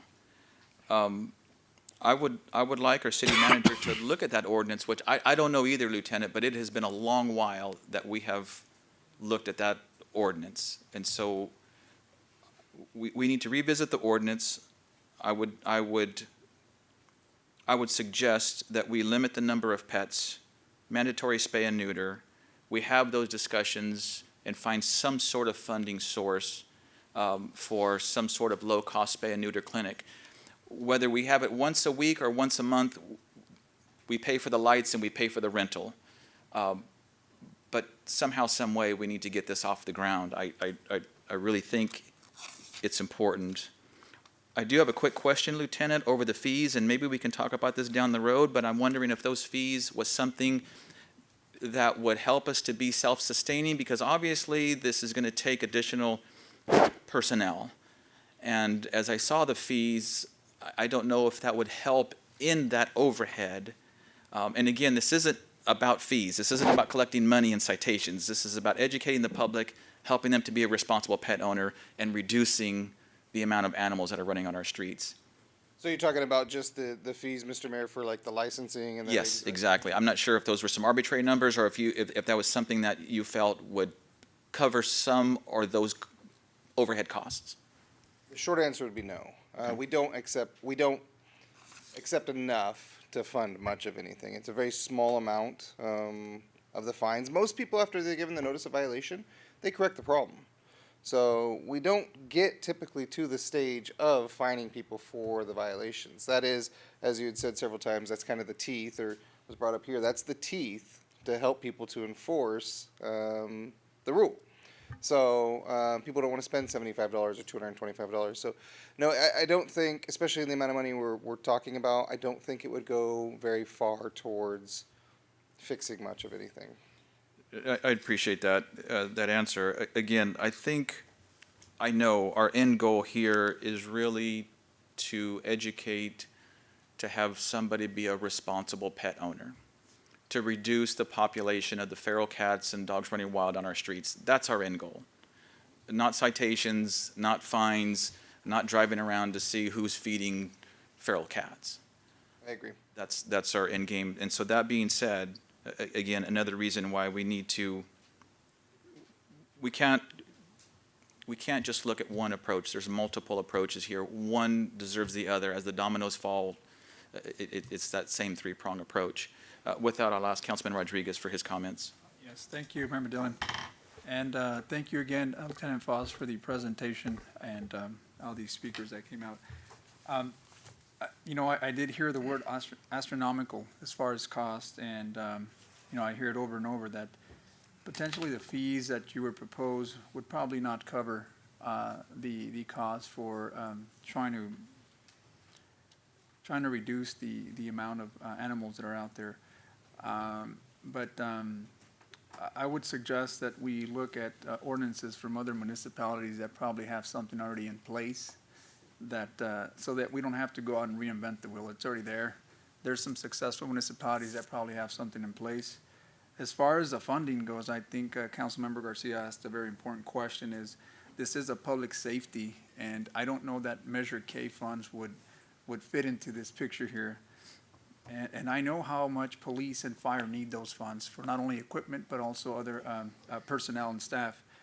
If that's not the case, then I think one of our, someone for the audience did put something out there that's very important, and I've been championing this, that we continue to look into cannabis and possibly put a tax out there, let the voters vote on that, because there is a very large amount of revenue that can come in, and we can place it on that ballot and on that tax measure to be specifically for animal shelter or animal control, whether it be 25%, what have you. But I think we're missing the boat here. Many municipalities around the region are already starting to implement these ordinances and measures, and we're not taking advantage of that. There's a lot of negative impacts that already happened by not having that, and I think revenues can certainly be produced to be able to help combat the issues that we face. So I was going to save that as a commissioner's report, but because it ties into this, I think it's important that we find multiple sources of funding. I think Mr. Montoya brought up a really good one there. The word pot, of course, cannabis is just another word for that, but I think the tax and allowing the voters to put it out on the ballot, let them decide. And I can assure you that the outcome might be a positive one for this situation that we have, because I too would like to see this done sooner than later. And I think that if you want to put teeth in it, you need funding sources and put more people out there to enforce the mandatory spay and neuter. But again, for that you need funding, and this is a great source of funding. I think we can get this done a lot sooner than later. So thank you. Great, Mr. Councilman, thanks for your comments. Councilman Montes. Thank you, Mr. Mayor. I just, this is a question for Lieutenant Foss. So the role the county plays, they obviously operate the animal shelter, but have we started a conversation with them regarding some of these ordinances? Last time I checked, we were surrounded by county, right? And we got some county sprinkled in between. So, I mean, animals, to Ms. Molina's point, don't know, oh, I'm a city cat. No, I'm a county cat. You know, they're going to go back and forth. So have we started a conversation with the county and say maybe there's a opportunity for a joint venture here, or, I mean, I don't know. Have we even started a conversation with them?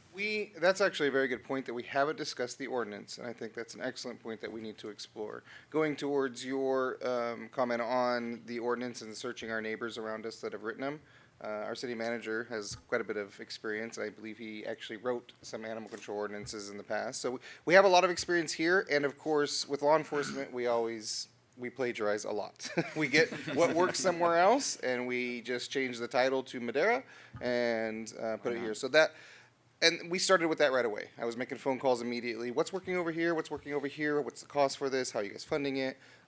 So we will reach out to all our neighbors and try to figure out what's working everywhere else. With the county, we haven't actually had the ordinance discussion yet. We do discuss a lot of animal control issues with the county. Usually it evolves around the shelter.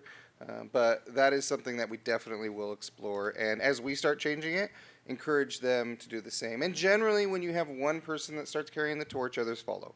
So I would imagine I don't see much of a negative toward it. Now, for some county, it's not going to be the same, Yeah, especially like pet limitation. They're probably not going to be inclined to follow that. But we could definitely have the discussion with them and see where they want to go with it. Thank you. Councilman Robinson. Yeah, I was thinking that maybe, you know, instead of a lump sum of $75, which would be detrimental to some people living paycheck to paycheck, that maybe a reduced fee, monthly fee like $5 a month, you know, or $6 that would cover that, you know, from the utility bill or something like that. So the only comment I would have on that is, it's not like a speeding ticket where you get pulled over and you get the citation. Before you get that notice of or that citation for $75, you will be given at least 2 warnings, and realistically, probably more like 4 or 5. You're going to be told several times, "Hey, get this taken care of, or you're going to get a citation." So at that point, if they haven't done it, now the funding source, of course, I'm probably not the best person to speak with on that, and how they would actually fine it, I definitely am not the person to speak to on that. We issued the citation, and how it's collected is not going to be through me. But I want to stress that, again, we're trying, even now, as Councilmember Garcia said, to do education. We try to do the approach of, hey, here's the violation. You are breaking the law. We don't want to give you a ticket. You need to fix this problem. And if you don't, you're going to give a citation. So they are given many warnings before we get to the level of citation. Yeah, and before the warning, they could offer, you know, a low fees, monthly fees to pay for it. Yeah. For the neutering and all that. yeah, that's, I think, what we're trying to discuss, figure out how we can get there. But that's the biggest question here. If I could just add one quick thing on licensing. Licensing is the tool that gets the pet owner's attention. So once they're notified, they have to have a city license. So it's a $15 fee, assuming 30,000 animals, which I think we easily have. That's $450,000 a year that could go directly back to animal control services or whatever programs of your choice. The county of Madera right now is also charging the city $150,000 a year for just a flat fee, rendition fee out at the animal shelter. That's only going to go up, 5% a year? We know our friends at the county. So we have an existing tax sharing agreement. The animal control fee is built into the tax sharing agreement. For the past 2 years, we have provided the county $150,000. That fee is the same for this year. However, the tax sharing agreement sunsets at the end of June of 2020. So we'll be in discussions with the county here, and I'm fairly confident that that's going to be one of the items of discussion. And the other issue with the licensing structure is if your animal's not licensed, it's a $50 fee, I believe. It is in the county. So there's an incentive there for someone to pay $10 or $15 a year for that animal, which covers animal control services. If they're not altered, then it's a $50 or $100 fee. Some other counties have $300 and $400 fees because those are the unaltered animals are the ones that are causing the animal control costs. Kennel licenses are between $200 and $300 for a breeder that has a legitimate purpose, breeding an animal. So there's a menu of choices, but it all stems from licensing and controlling and knowing what your animal population actually is. But there is a revenue source stream there. Thank you for that. And it sounds like at this point, direction from council would be to reopen our current ordinance and definitely take a look at that. The point was brought up that Mr. Rodriguez had written and has extensive knowledge in pet ordinances at other cities. And so that being said, we'll revisit our current ordinance and all the details thereof, as well as explore putting in that ordinance, limiting the number of pets, as well as a mandatory spay and neuter. And not to be forgotten, but maybe not necessarily in the same breath, we all recognize the fact that we do need a low-cost spay and neuter clinic. How it's paid for or how we get there, there's a lot of discussion and information that still needs to be had as far as costs, vet costs, utilities, so on and so forth. There's liability and all these different things. I won't get into the weeds with that, but so not to be forgotten, but that's kind of parallel with what we're trying to do with this ordinance. Did I miss anything from my colleagues? Is that direction for Mr. Rodriguez and staff with PD to go forward? I just want to add, where are we at with the roosters? Yeah, that's got to be first and foremost, is no roosters. Mascot. Chicken dinners? Okay, there you go. Sunday. Yeah. Yeah, and then and you had mentioned too, again, I don't want to get into the weeds, but when you look at what's considered a vicious animal, you had brought up some very good points about that, Lieutenant, on, something has to be done before it's really considered vicious. So I'm sure you'll look at all of those bullet points and all of that and bring something back that, for lack of a better term, has more teeth. I get it. Yeah. Mr. Councilman? Just very briefly, I come from the nonprofit world, and I know that there are infinite resources on grant proposals made out there. So I would not give up on that. I would continue to research that grant funding for whatever piece of our puzzle that we have to do that. Yeah, we will continue to go down that road for sure. Great. Thanks again, Lieutenant, Chief. Thank you, guys. Appreciate it. Moving on to consent calendar. Matters listed under the consent calendar are considered routine and will be enacted by one motion and one vote. There will be no separate discussion of these items. If discussion is desired, a member of the public or a member of the council may request an item to be removed from the consent calendar, and it will be considered separately. I'll ask my colleagues if there's anything on the consent that they wish to pull for further discussion. Is there anyone in the audience wishing to pull a consent calendar item? Seeing none, I'll entertain a motion for our consent calendar. So move to approve. Second. It's been moved and seconded to approve the consent calendar as presented. All those in favor signify by saying aye. Aye. Any opposed? Motion carries unanimously. Thank you very much. Moving on to our public hearings, item C1. There's 4 parts to item C1. This is a continued public hearing and consideration of 1, a resolution of the City Council of the City of Madera, California, authorizing the annexation of territory. 2 is a resolution of the Council of the City of Madera calling for a special election. Item 3 is the conducting of a special election of the qualified electors. And 4, another resolution of the City Council making certain findings certifying the results of said election. With that, good evening, Mayor and council members. I've been working through a cough earlier this week, so I do apologize if I don't articulate or enunciate. So don't feel embarrassed to ask me to repeat myself. Before I jump into annexation number 7, I would like to preface that CFDs will be coming to your dais more and more frequently as the city has begun to see a number of multifamily and single-family residential developments. The city is staff is actively working with developers to continue development within the city. So that being said, you have 2 before you today. First one would be annexation number 7 for for those members of the audience who are not familiar with CFD 2005-01. The purpose of the CFD is to levy an annual special tax to finance police protection services, fire protection and suppression services, park maintenance and storm drainage systems, operations and maintenance. The citywide CFD form was for the purpose of funding gaps between revenues generated by new developments and the cost of delivering those aforementioned services. To apply that in a simple scenario would be a new development could generate $100, and when in reality it cost about $120 to provide those services. The CFD closes that gap. Fiscal analysis within the general plan identified that there was a fiscal impact to new developments.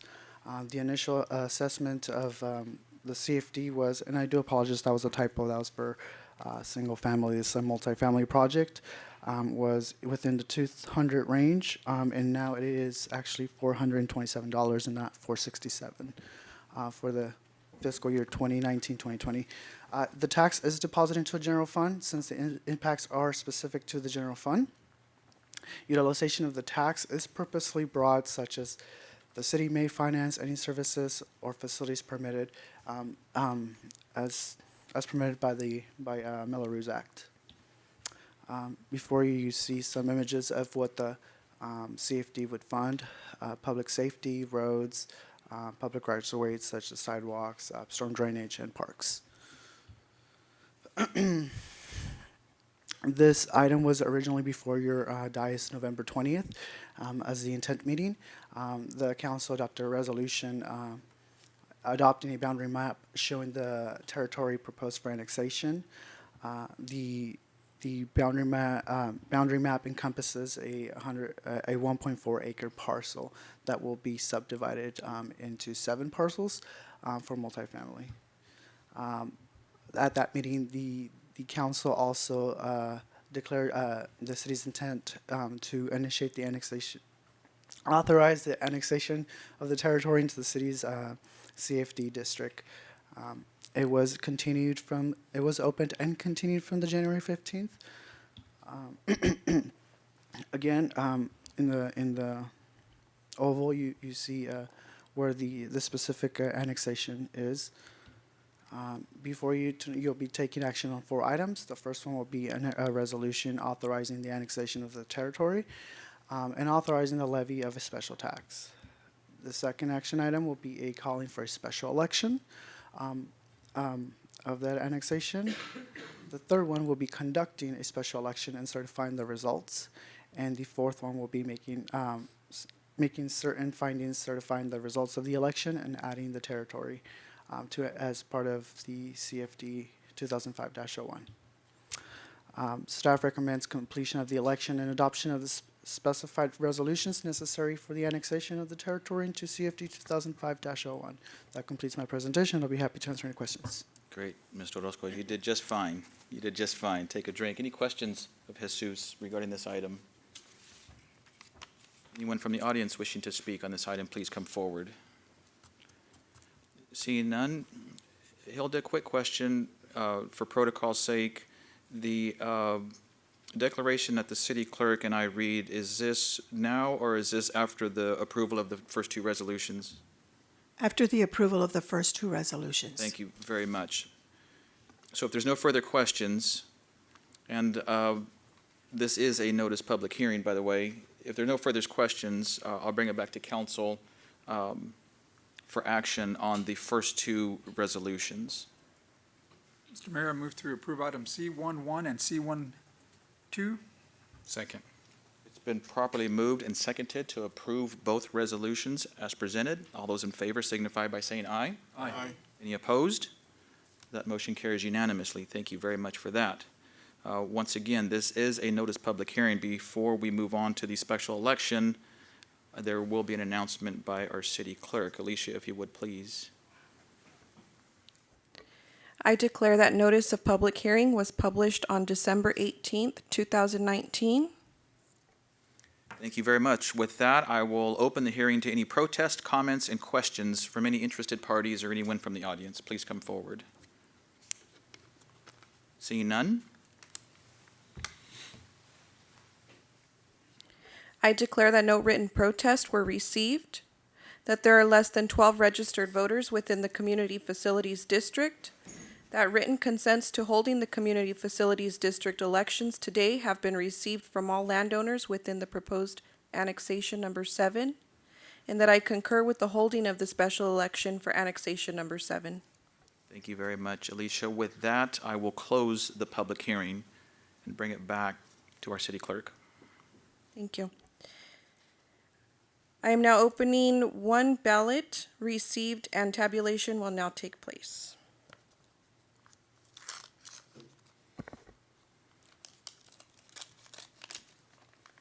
I forgot my letter opener. That's all right. If you would announce the special election, please, Alicia.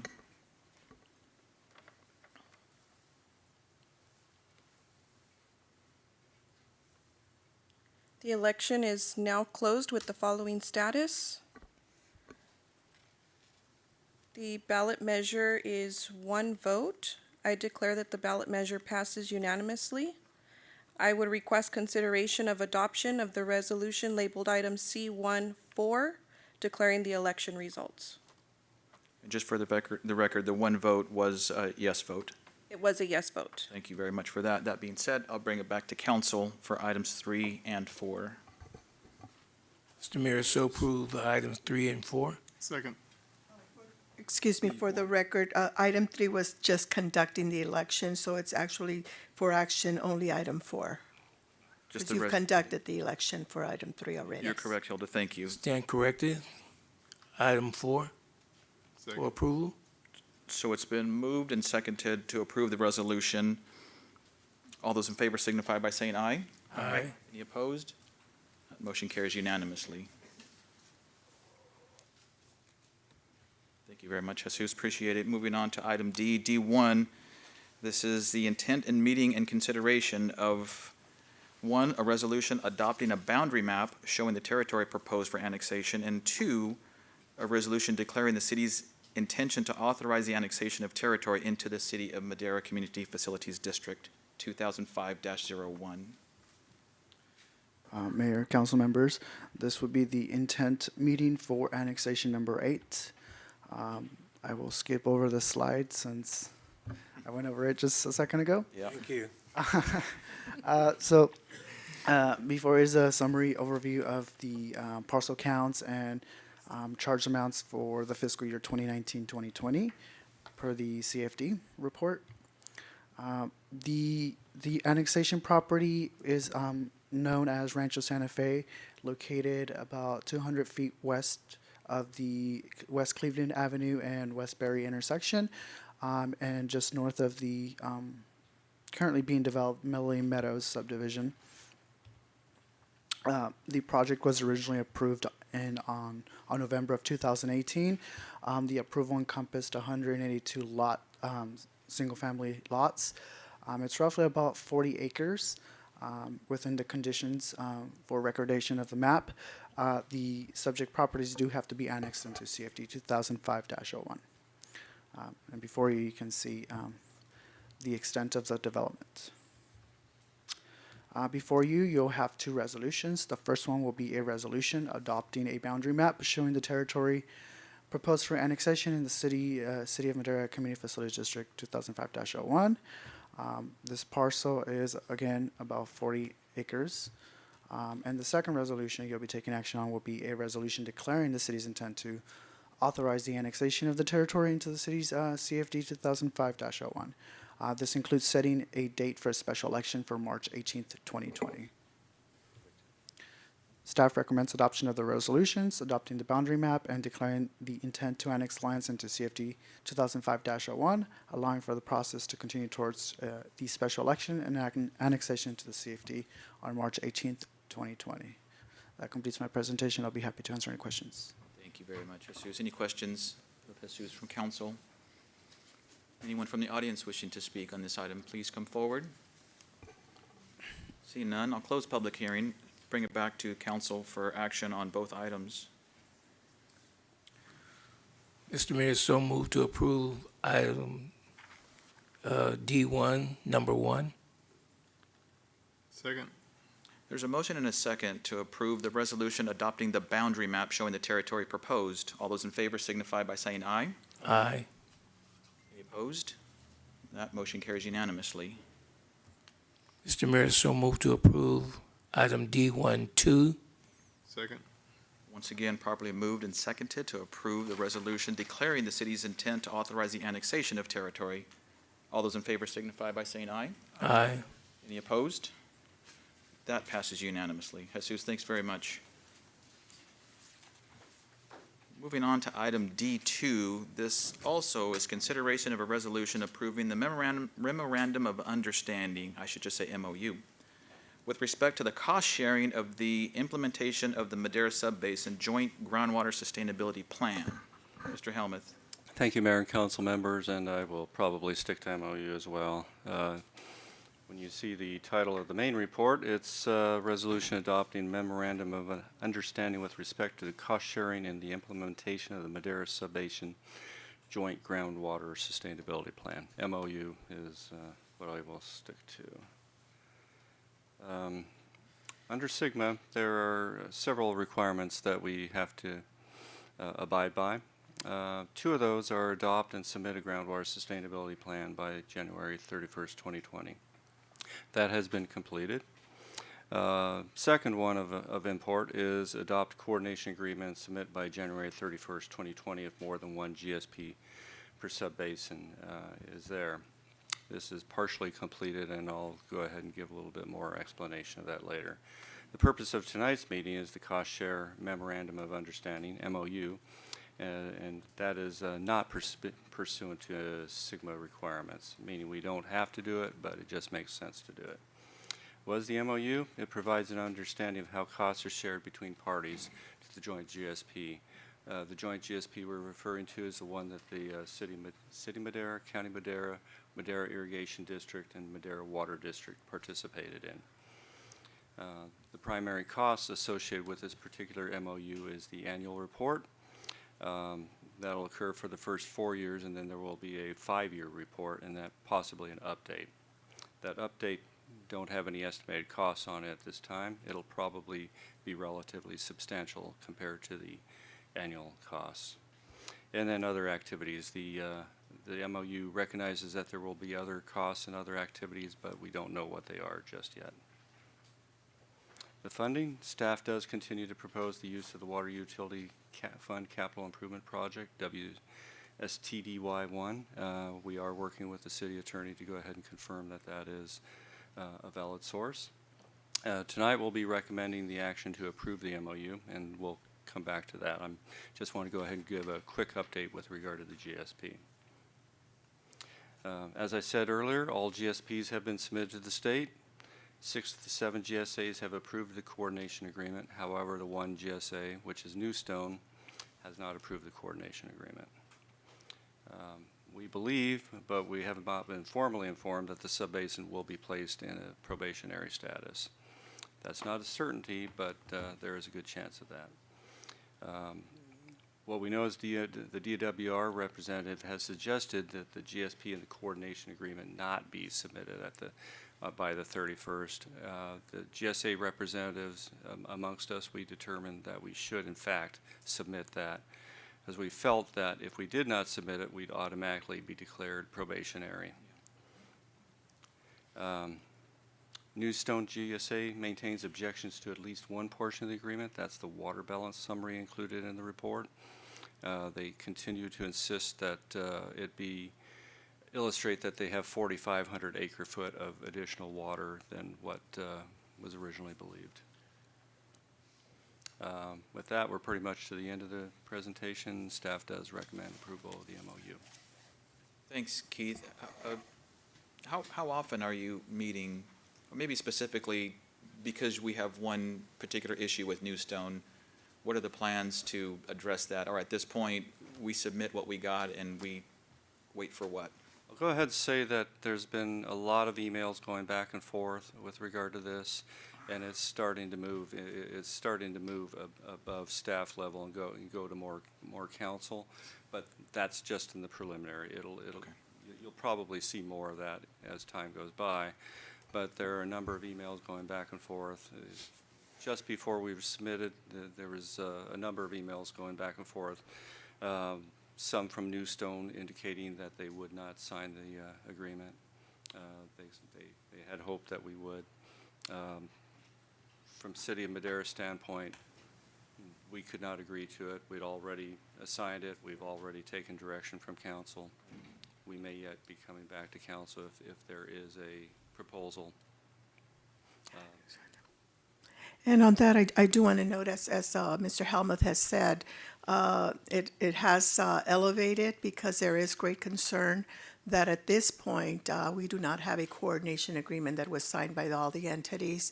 So this morning, there was a conference call with the attorneys for the 6 entities that are on board to discuss potential avenues for resolving that issue, and we may be coming to council in closed session at the next meeting.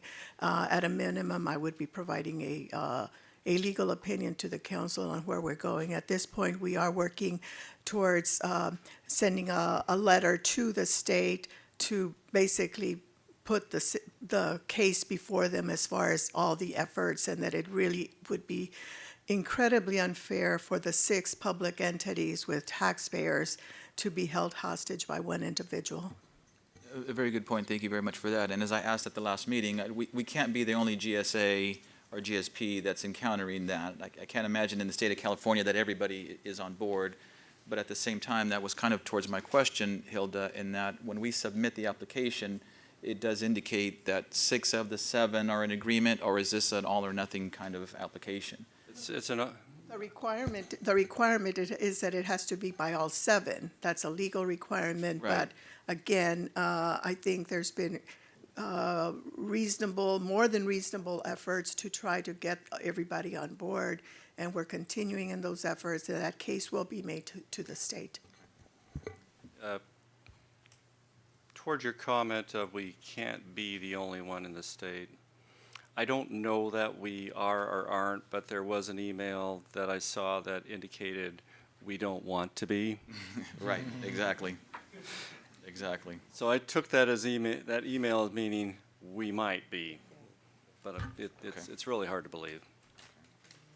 But very good point. Thank you very much for that. Anyone in the audience wishing to speak on this item, please come forward. Any further questions from council? Seeing none, I'll entertain a motion on this item. I so move to approve D2 as presented. Second. It's been moved and seconded to approve item D2. All those in favor signify by saying aye. Aye. Any opposed? Motion carries unanimously. Thanks, Keith. Appreciate it. Moving on to the last item on our agenda, item E1. This is consideration of a minute order approving the Madera County Economic Development Commission 2020-2021 Annual Basic Service Level Budget. Mr. Khan. Mr. Mayor, members of the council, thank you for having me here tonight. Just wanted to go through just a brief overview and then give you a brief outline of our budget. Most of you, I think, have seen these slides, or maybe all of you have seen these slides, but most of these slides, but I just wanted to give you a just kind of a briefing of some of the activities. And it is the up arrow or the down arrow? Thank you. So tonight I'm just going to go through briefly our organizational structure, our focus and activities, projects and project updates, funding information, the funding requests, and then I'll be happy to answer any questions at the end. So the Madera County EDC was formed by a joint powers agreement between the 2 cities and the county in 1969. The funding formula is based on the population of each jurisdiction. The primary role is to act as the economic development department for all 3 jurisdictions, therefore leveraging the funds for each jurisdiction. Our primary focus is attraction, retention, and expansion. Under the attraction, you can see many of the activities we do. I do want to say under the retention and expansion that we are very busy right now on expansions. We have several of our companies that are growing and have been using our resources and our assistance in their expansion projects. Other services that we provide is prospect management, business advocacy, SEDS administrator, that's the comprehensive economic development strategy. That's something that kind of flies under the radar screen, but it's very important to all 3 jurisdictions as we do manage the SEDS for you and the other 2 jurisdictions, and that enables you to be eligible for United States Economic Development Administration EDA grants. We also run the recycling market development zone, the different promotions. I won't read through all those. Other public services we do help in site selection. We maintain a property database for all 3 jurisdictions. We have a tool for business and tools for business. It's a website tool. We keep demographics and demographic information. We provide those to site selectors, brokers, and anyone else that's interested in obtaining, developers that are interested in obtaining demographic information. And we the Energy Watch program. That has come to a conclusion with PG&E, so we will no longer be doing that in the future. This, I'm not going to go through this list. This is just kind of gives you a snapshot of some of the marketing leads that we have, that how we keep track of them. We have client numbers so that when we report out on them that we don't have company names on there. But this just kind of gives you the number of active leads that we're working on and following up on, and with communications to these people. The marketing, you can see we're very active in different marketing, along with the state and the Central California EDC and our own activities. We just did finish a marketing mission to the Bay Area last week. Next week will be the Westpac Trade Show in Anaheim, and we will be participating in that as well. Just some of the trade shows that we've participated in. The SOIR, very active in the Northern California chapter. The ICSC, which International Council of Shopping Centers. The Los Angeles, Las Vegas, and Monterey conferences. The Monterey conference is coming up next month. We've already started working on that. Select USA, Process Expo, and Westpac, as I mentioned, will be coming up next week. We also run the revolving loan fund for the city of Madera. Currently, we have 17 businesses that we've made loans to, which have created 125 new jobs with a total amount of loans of a little over 1.3 million. Currently, in the city fund, as we created this fund through CDBG requests over time. Many years ago, we started the fund by requesting $50,000 at a time, built it up to $150,000. Then we've been loaning that money out, and as it revolves back, just keeping the fund building. So there is $174,000 available funding at this time for small businesses in the city limits of Madera. These are some of the committees and affiliations that we have. A couple of the important ones I want to just touch on is the Greater Madera County Industrial Association. You don't hear a lot about this organization, but this is kind of a mini chamber for our manufacturers. You have to be a manufacturer to join. They meet on a monthly basis. We are their administrative arm. We provide those services at no charge for them, but it gives us an outstanding opportunity to meet with our local manufacturers and stay in touch with them on a regular basis, as we do attend those meetings every month. One of the other ones I wanted to point out is the Central Valley Economic Development Corporation. That's the Central Valley Regional Marketing Group. It's the 8 counties of the San Joaquin Valley. And we are your representative to that organization, and we pay the dues to that organization.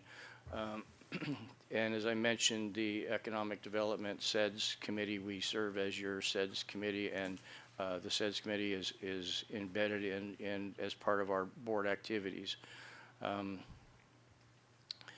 Some of the current projects you can see here that are going on, they're projects that are at some form of moving forward.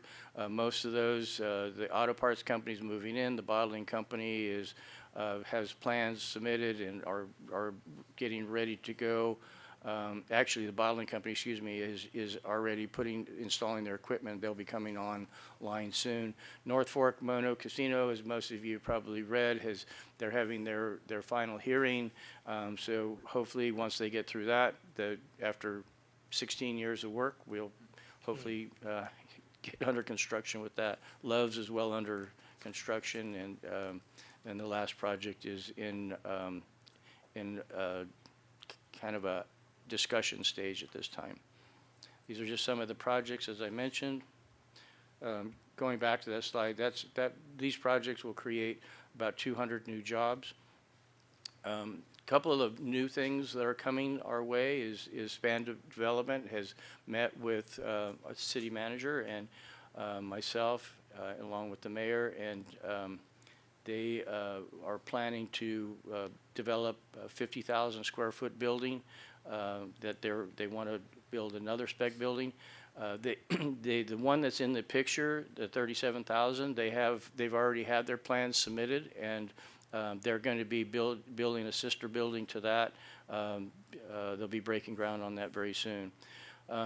There's also a new U.S. Water who has met with the city and is going through the process, and they will be taking 12,500 feet of that as well. A couple of new developments that we didn't get onto the slide is they just happened in the last couple of days. I've been in conversation with SPAN for another company that's going to be looking at building a 30,000 square foot building out there, and we're in negotiations with them.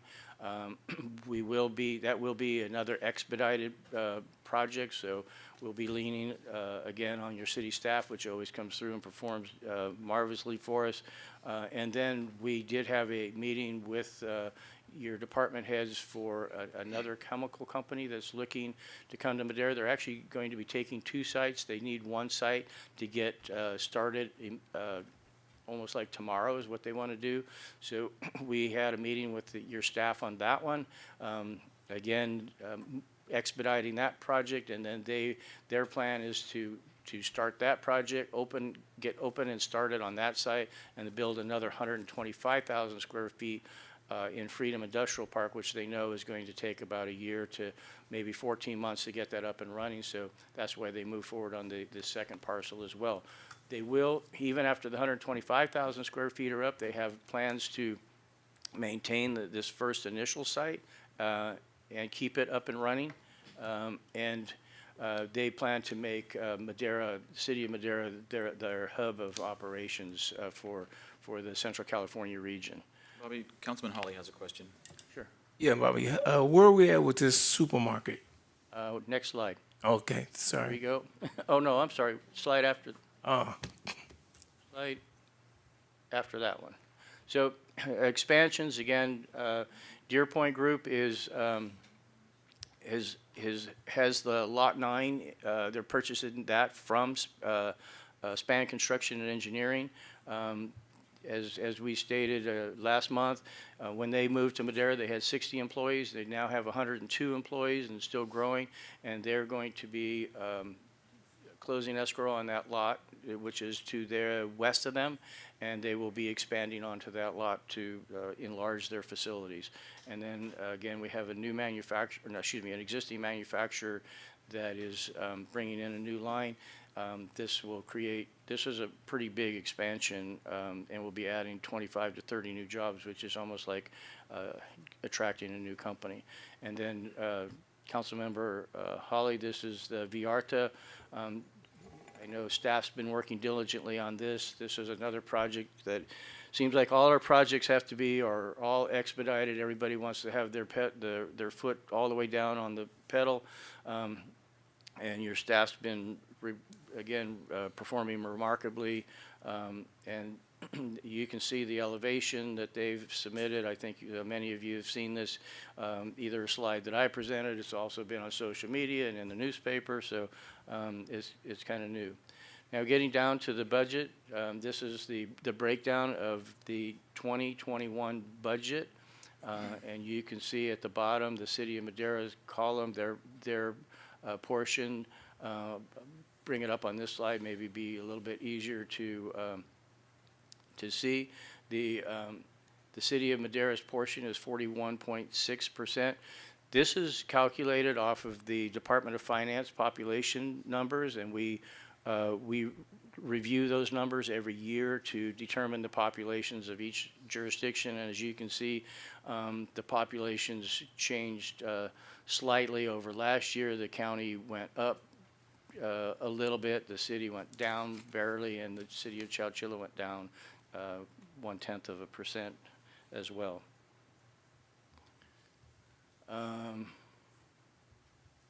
So based on the population for Madera, this year's request for a budget, it will be $180,720, which is pretty much the estimate that I gave you at the last presentation when I was here last month. And be happy to take any questions that you may have. Bobby, thanks very much. Any questions from council? regarding the presentation. Councilwoman Gallegos. Bobby, I just have a quick question. When you look at your EDC projected expenses, you had last year's budget at repairs and maintenance at 2,500, so it went up 1,000. What repairs and maintenance is the EDC using that fund for? Repairs and maintenance, that's basically repairs and maintenance are just office expenses that we have, repairs on equipment, computers. That's one of the things that we're going through right now is we're having to have all our computers updated and new software installed on it to keep us up. Our computers were getting to the age of where they just weren't going to be operational as far as some of the new they weren't going to be supported. I'm not an IT guy, but they're not going to be supported by the newest software, the newest IT development. So that's one of the repairs and maintenance that we have, and then we have ongoing, other maintenance as far as office, janitorial, just supplies around, paper towels, soap, just the necessities to operate your office. Okay, maybe changing that to technology and not just repairs and maintenance would Yeah, help us see it a little bit more clearer. Yeah, What's going for that? it's a good point. We could Okay. probably break that down in the future to make it a little more clear. You're right. We haven't addressed the different categories on our budget in several years, so it is kind of an abbreviated. If you went into like our actual QuickBooks set, it's much more broken down there. We just try to condense it on these, so we could give you a line item by line item. Perfect, thank you. Councilman Rodriguez. Yes, thank you, Member Dillon. Bobby, just a question here, not only for the council, but also for the audience here. Who oversees the EDC and who, if any, does any audits if they have any audits that are warranted? As far as the oversight of the Economic Development Commission, we do have a board of commissioners, as we call them. There's 12 members that represent public utility, represents industry at large. Each jurisdiction has a member. All the local chambers, including Eastern Madera County, Chowchilla, Golden Valley, all have representatives on the full commission. And then we have a 5-member executive committee board that its main focus is on the budgetary issues, and they have final say-so over the budget. And that executive committee is made up of the 3 elected officials, the board chair, which is cannot be one of the elected officials, so it has to be somebody from the private sector, and then our past board chair or past chair is also a member. So those are the 5 people that are the executive committee.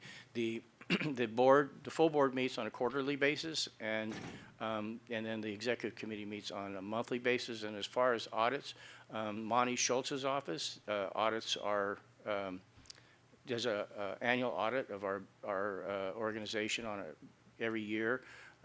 We have gone out for RFPs on that because some of our board members have mentioned the fact that we've used the same firm for many years.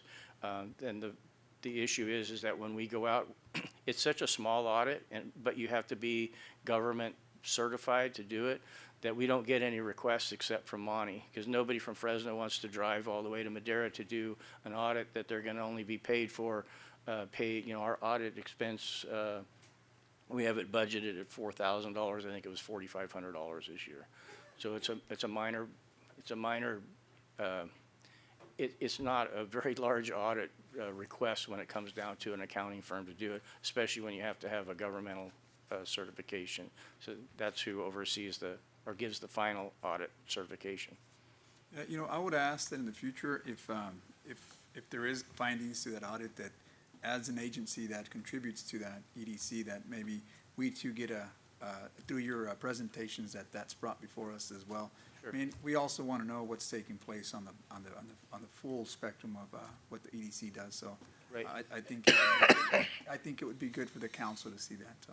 And if the council likes, I can send a copy of our audit over to your city manager. I mean, we present it to our full board. Our full board reviews it and approves it every year. So it is it's a document that's open. There has been no findings for the last several years. The last finding that we had was they wanted to break out because we are a small office, that Lois receives the mail, she opens the mail, she pays the bills and balances the checkbook and does our bank deposits. So they didn't like the fact that we only had one employee that was doing all that. So what they have done is for no charge, they come over and balance our checkbook. So it takes her, or balance our bank account, I shouldn't say checkbook, balancing all of our bank accounts, so that takes her out of that loop and breaks that chain. So that was the only finding that we've had in the last several years, but we're happy to provide that. We've had public record requests for audits, and we've sent them out, so we're certainly not we're certainly happy to provide that to you if you want me to send I think it only aids in making sure that we give the public transparency when it comes to any type of budgets or contributions that come out of our general fund. So I think it would be a wise deal. Yeah, totally agree. I'll have Lois send a copy over to your city manager, and then, or do you? And I would implement that in your presentation as well. If there's any findings that you think we should be aware of, at the same time, provide our city manager or our staff with a copy of that, but at the same time, part of your presentation so that we can anticipate that. Good. And you want me to just send it to you? Okay. Councilman Garcia. Could you go back to the slide that shows the year that this was created, or the joint powers? 1969? Yeah.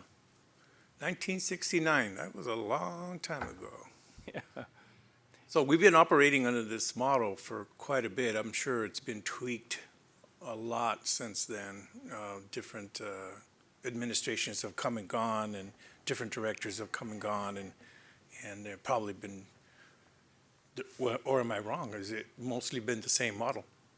Yeah, I would say that if you want to say it's been tweaked, it's been, the joint powers agreement has been slightly modified over time to take in minor changes.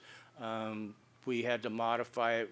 At one point in time, workforce development was contributing I believe it was $70,000 a year. When their budgets were cut back in around 2004, they discontinued that funding, so we had to modify. They were named in part of the when they started contributing that money, they were named in the joint powers agreement as being an executive committee member, because anyone that contributes $50,000 or more is eligible to have a seat on the executive committee. So we had to modify it there. So there's been minor tweaks, but I think the point you're going to is the model of leveraging the county and the city's funds together and working together really hasn't changed. That model's been pretty much the same year after year after year throughout, the amount of directors that have been there. Could you go back to the slide where you have the proposed or coming in businesses into the city of Madera? Because you highlight the city of Madera. This one? Well, let's take this one for example. Okay. So this gives us a snapshot of the work of the EDC for the city of Madera, at least whether or not you actually had influence in getting these folks to come to Madera and open their business in Madera or not. This is the ones that are coming. Right, and we played. So what I would part in all of these. I'm sure you did. What I would like to see is a snapshot of also of our partners, which would be the city of Chowchilla, and then the county as part of your report. I'd like to get an overall picture of the work being done, not just for the city of Madera, because I think it would be helpful to get the snapshot of the others also. So it doesn't really have to be a whole detailed with the numbers and stuff for those. entities, but I think it would be helpful for us to see that. So what you're doing throughout the year. And I think that the point about the audit, getting to be able to see that, I think that would be beneficial. I don't think all of us need to see it, but I think if we have our most important city manager delegate that to do, I think that would be a good thing. Councilwoman Gallegos. I'm just going to chime in on Councilman Garcia's, Bobby. I haven't been here only 4 years, and we have fairly new council members at this dais. So when you talk about the North Fork Casino in 16 years in the works, it would help us as council members to see how long, because I know Love's Travel Center took about 7, it's been in the works for 7 years. Long time. So that would help us as a council to see where the direction of EDC is going and how long it's taking for some of these agencies to come in our city. Yeah, because the first time that I met the tribe was a highly confidential meeting that I was told that when I go out of the meeting, or before I even went into the meeting, I was told that not to say who I even met with when I was in there.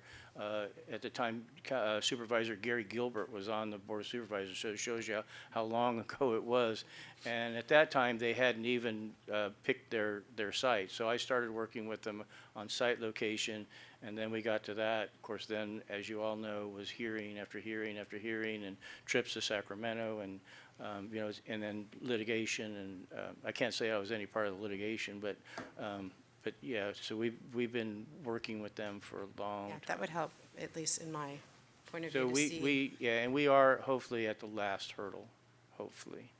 So in your report, like Councilman Rodriguez is saying, for, to bring out the audit and for us to see it, that would help us to see this also, how long it's taking for some of these major contributors to our city to come in. Yeah, and we've had some too, and part of the, as I always say when we're doing a groundbreaking or ribbon cutting, the fun days of economic development is when you're cutting the ribbon or sticking the shovel in the ground. But there are projects like North Fork that have taken years after years after years, and then there's ones that we put years and years of blood, sweat, and tears in, and then they don't go. Right, and that's something that I think that would help us. Like the Zellman development, I mean, Yes. we worked on that for Exactly. many years too, and then we got it entitled just in time for a recession. Councilman Rodriguez. Yes, thank you, Member Dillon. I do want to add, Bobby, I think over the last couple of years, I think the department or the agency has done a better job in really coming out and giving us these reports and giving us more detail of what's taking place, and as we go along, we're adding items to see, for example, the audit and what Councilmember Garcia has requested. But I do want to say that you have been very available for us, and I know that you and your staff has contacted me. We've met on several occasions. I will add that Bobby did go out and request something from Merced as far as what they're doing out there with relation to their cannabis, and I'll bring that again. Only because it's an industry that's really impacting certain communities. But again, Bobby and I are also working with Madera Unified in trying to see how we can expand more opportunities to our community. So making yourself available is good, and thank you for reaching out. It's not all gloom and doom.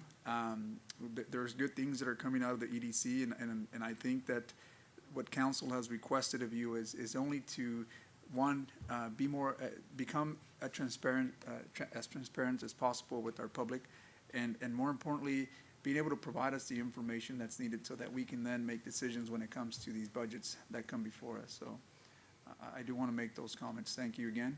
Thank you. And we are also setting up a meeting with City of Merced and your city manager. I'm working on that. The staff at Merced asked that we hold it off for a couple weeks as they were working on a major project, and so they I relayed that to your city manager, so there will be a meeting in the coming weeks. Can you find out what that major project is and bring it out here? It was actually an internal thing. It wasn't an economic development. Oh, I see. So that was a good thing. Otherwise, we would have already stolen it. Councilman Robinson. Yes, Bobby. Yeah, I attended a meeting with you one-on-one, and it was very informative. And I know you can't put a lot of information in one meeting here, at the city council, but privately, he was there for me when I attended, and he made, we say, room for me. So I appreciate it. You guys are always welcome. And again, just to kind of echo off that, the one-on-one meetings, we can be a little more candid. When we're standing in public, we have to be a little bit protective of the clientele list and so forth, because this isn't all public information. Some of it is, some of it isn't. One last thing I want to add, Bobby. I've requested before, you and I have had some private conversations about it, but really more for the public's use. We know as an organization what we can do, but it's what we can't do that I don't think we're addressing. You had mentioned earlier that there are some companies, corporations, industries that want to come into Madera, but there are some roadblocks, sometimes beyond our control, water, energy, so on and so forth. Knowing what those are helps us when we make decisions throughout the year. So I certainly hate to hear that certain things fall through the cracks. Having it happen once is understandable. Having it happen twice is unacceptable as far as I'm concerned. Now, I get it.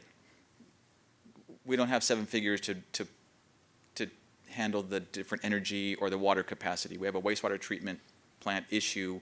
If somebody wanted to come and build a 150,000 square foot cheese factory, but knowing that and setting those goals for the future is something that this council and this administration would certainly want to address. So again, knowing what we can't do is just as important as what we can do. Yeah, and that's something that is kind of in my forefront right now, is that, I've been looking, we've had the luxury of having a park like Freedom Industrial Park that's been shovel-ready, plug and play for the last several years. But I feel very strongly that in the next year and a half to 2 years, that park will be full. And then where's our next move? So that's some of the conversations I think I'm going to start initiating with your staff, because I've already started initiating them with some of the landowners that I feel that their properties are the prime next step, and trying to get them kind of primed up and ready to go, trying to put some partnerships together. So yeah, we need to make sure we stay ahead of the game as best we can. Absolutely. Power is always an issue, but that's not an issue just for Madera. That's an issue for everybody in California. Power in California is very expensive. Absolutely right. Any further questions from council? Anyone from the audience wishing to chime in? Seeing none, we do have a minute order to approve, so I'll bring it back to council for direction. So move to approve. Second. It's been moved and seconded to approve the minute order approving the Madera County Economic Development Commission 2021 Annual Basic Service Level Budget. All those in favor signify by saying aye. Aye. Any opposed? Motion carries unanimously. Thank you very much, and thank you for your time. And feel free to always ask questions like the council member did for the audits and other reports that you would like to see. Shoot me an email. We're happy to get you the information, or call me, or however you want to communicate. Thank you. Thanks for your patience, and hopefully you learned a little something about our animal crisis we have here in town. I was just going to say, I'm a multi-jurisdictional cat. Yes, you are. Yes, you are. Moving on to council member reports, announcements, and future agenda items. This portion of the meeting is reserved for the mayor and council members to make brief reports on boards, committees, and other public agencies, and at public events to request updates or to initiate future agenda items. Why don't we start at my far right with Councilmember Robinson and his council report. Oh, yes, I attended the League of City Housing, Community, and Economic Development on the 24th of January. And they was concerned about SB 50, I believe it was, on housing, multifamily housing. And I think it was 50. Yeah, okay, yeah. And so anyway, everybody was doom and gloom about that also. And I mentioned that Madera, we have room to expand. We have empty lots in the city, and so one person stood up and said, Derek, you shouldn't have said that. Now, So he was, they was, I had a positive outlook about our city, and so everybody appreciated it. Good, thank you for that. Councilwoman Gallegos. Nothing to report. Councilman Garcia. There's two things I'd like to mention. I really enjoyed the Martin Luther King event that we attended. It was really, really inspiring. It reminds me of why we do what we do, and that's for the people. And that was very good. Just kind of a reminder. Every once in a while, we need to think about that. The second point I want to do is I want to agendize the city's participation financially in the census that'll be here upon us very soon. So I'd like to be able to discuss a couple of items, whether it's the banner, inserting a flyer in the utility bills, the kiosk. So if we could agendize that, I've already started discussions with our city manager, and I'm sure we can get something done. Just for clarification, that is basically outreach from the city of Madera to participate in the census, how important the census is, things of that nature. We're certainly within our legal right to do so, right? Yeah. Yeah, so it'll be a flyer that's in Spanish and in English, and it'll be inserted into our utility bills. That's great. Sounds good. I think our city manager has direction to agendize that. Anything else, Mr. Councilman? That's it. Thank you. Councilman Hawley. Yes. Again, I attended the Martin Luther King celebration. It's a long-standing commitment over the years, and it's getting better and better. Also, to inform you all, next Wednesday I will not be here. I know that's a Housing Authority meeting, only because the day after I'll be turning 70 years old. What? So I will be gone. Need some quiet time. I need some quiet time. So just thought I'd let you know. So should we wish you happy birthday now? You can do it right now. Or wait till Or you come back? You can email me, or you can wait and get my gift tomorrow. It doesn't matter. Well, I'll wish you happy birthday now, but the gift may have to wait. Okay. It won't be tomorrow, promise you that. And being 70, I really love that spot because that's what the Lord promised us, 70. And I'm going to get that 10. I can't wait. It look like it ain't coming fast enough. But, yeah. Thank you, Mr. Councilman. Councilman Rodriguez. Yes, thank you, Member Dillon. I did want to echo on Councilmember Garcia's request, and I think it's important that we participate in the census because the city is a recipient of many funds and grants, and not knowing what our true population is really affects the amount of grants or funds that we get, CDBG funds for one, and other funds that are out there, whether they be state or federal. So I think it is a prudent approach that we take as a city to try to get that awareness out, and hopefully we get people to participate. The other item that I would like to see, and as you guys all heard me this evening, is to try to agendize possibly moving forward on a tax measure for cannabis. And I'm hoping that we can do this sooner than later. Only because there's a big need, rising costs in pensions. We talked about animal control. Parks need a lot of amenities in our parks, especially the west side. I know that there are some issues within the park, whether it be crosswalks, trails, outdoor gyms or what have you. But there's a big need, and I know that we're short on funds.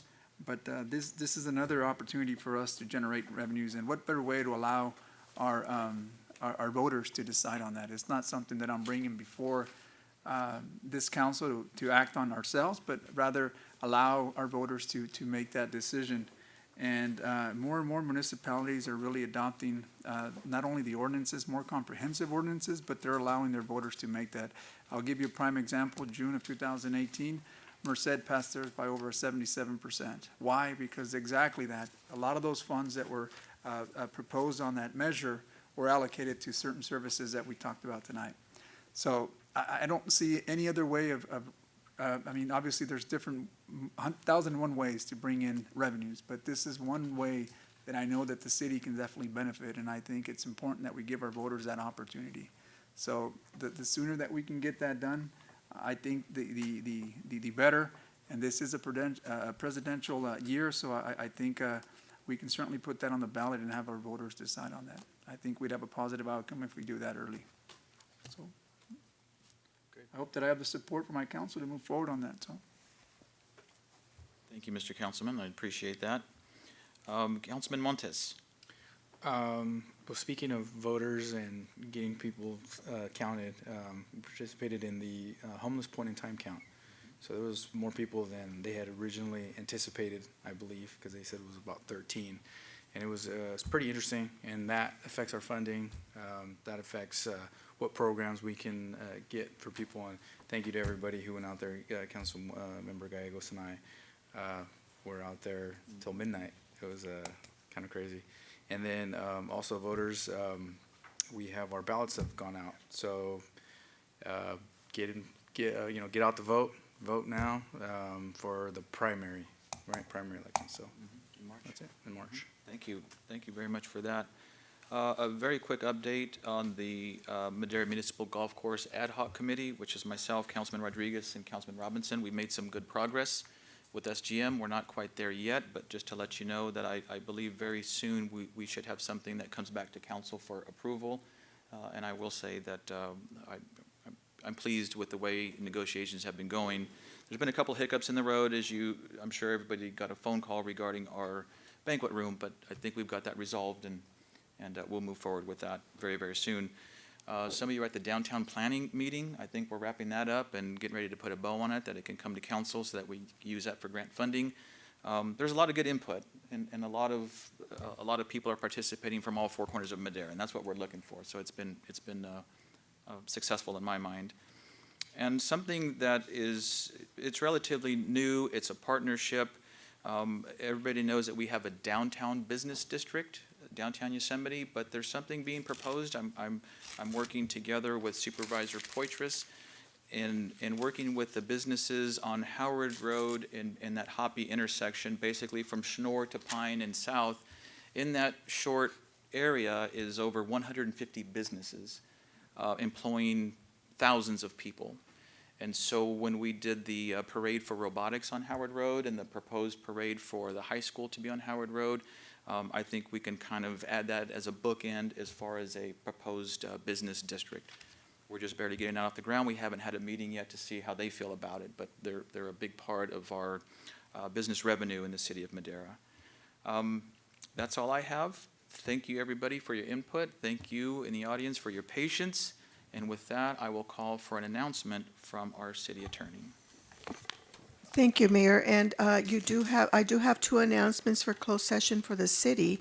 And I may have missed this, but I don't think there was a call for the Housing Authority meeting, so we need to call that meeting to order, and then we'll announce that. I opened housing in the very beginning. Arnoldo gave me bum information then. Just wanted to make me look bad, huh? Okay, well, I'll announce 3 items then. 2 for the city, G1, Conference with Labor Negotiators under Government Code 54957.6. Agency designated reps, Che Johnson, Arnoldo Rodriguez, and Wendy Silva, and the employee organization Madera POA. G2, Public Employee Performance Evaluation pursuant to Government Code Section 54957B1, Title City Manager. And for the Housing Authority, Public Employee Appointment, Title Interim Executive Director under Government Code Section 54957. And I bet you a candy bar, Arnaldo's going to go back on the tape to make sure that I did do that. I know it. I know it. With that, have a good evening, everybody.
We're back from closed session with the two items from the City Council, conference with labor negotiators, and also the public employee performance evaluation. There was no reportable action.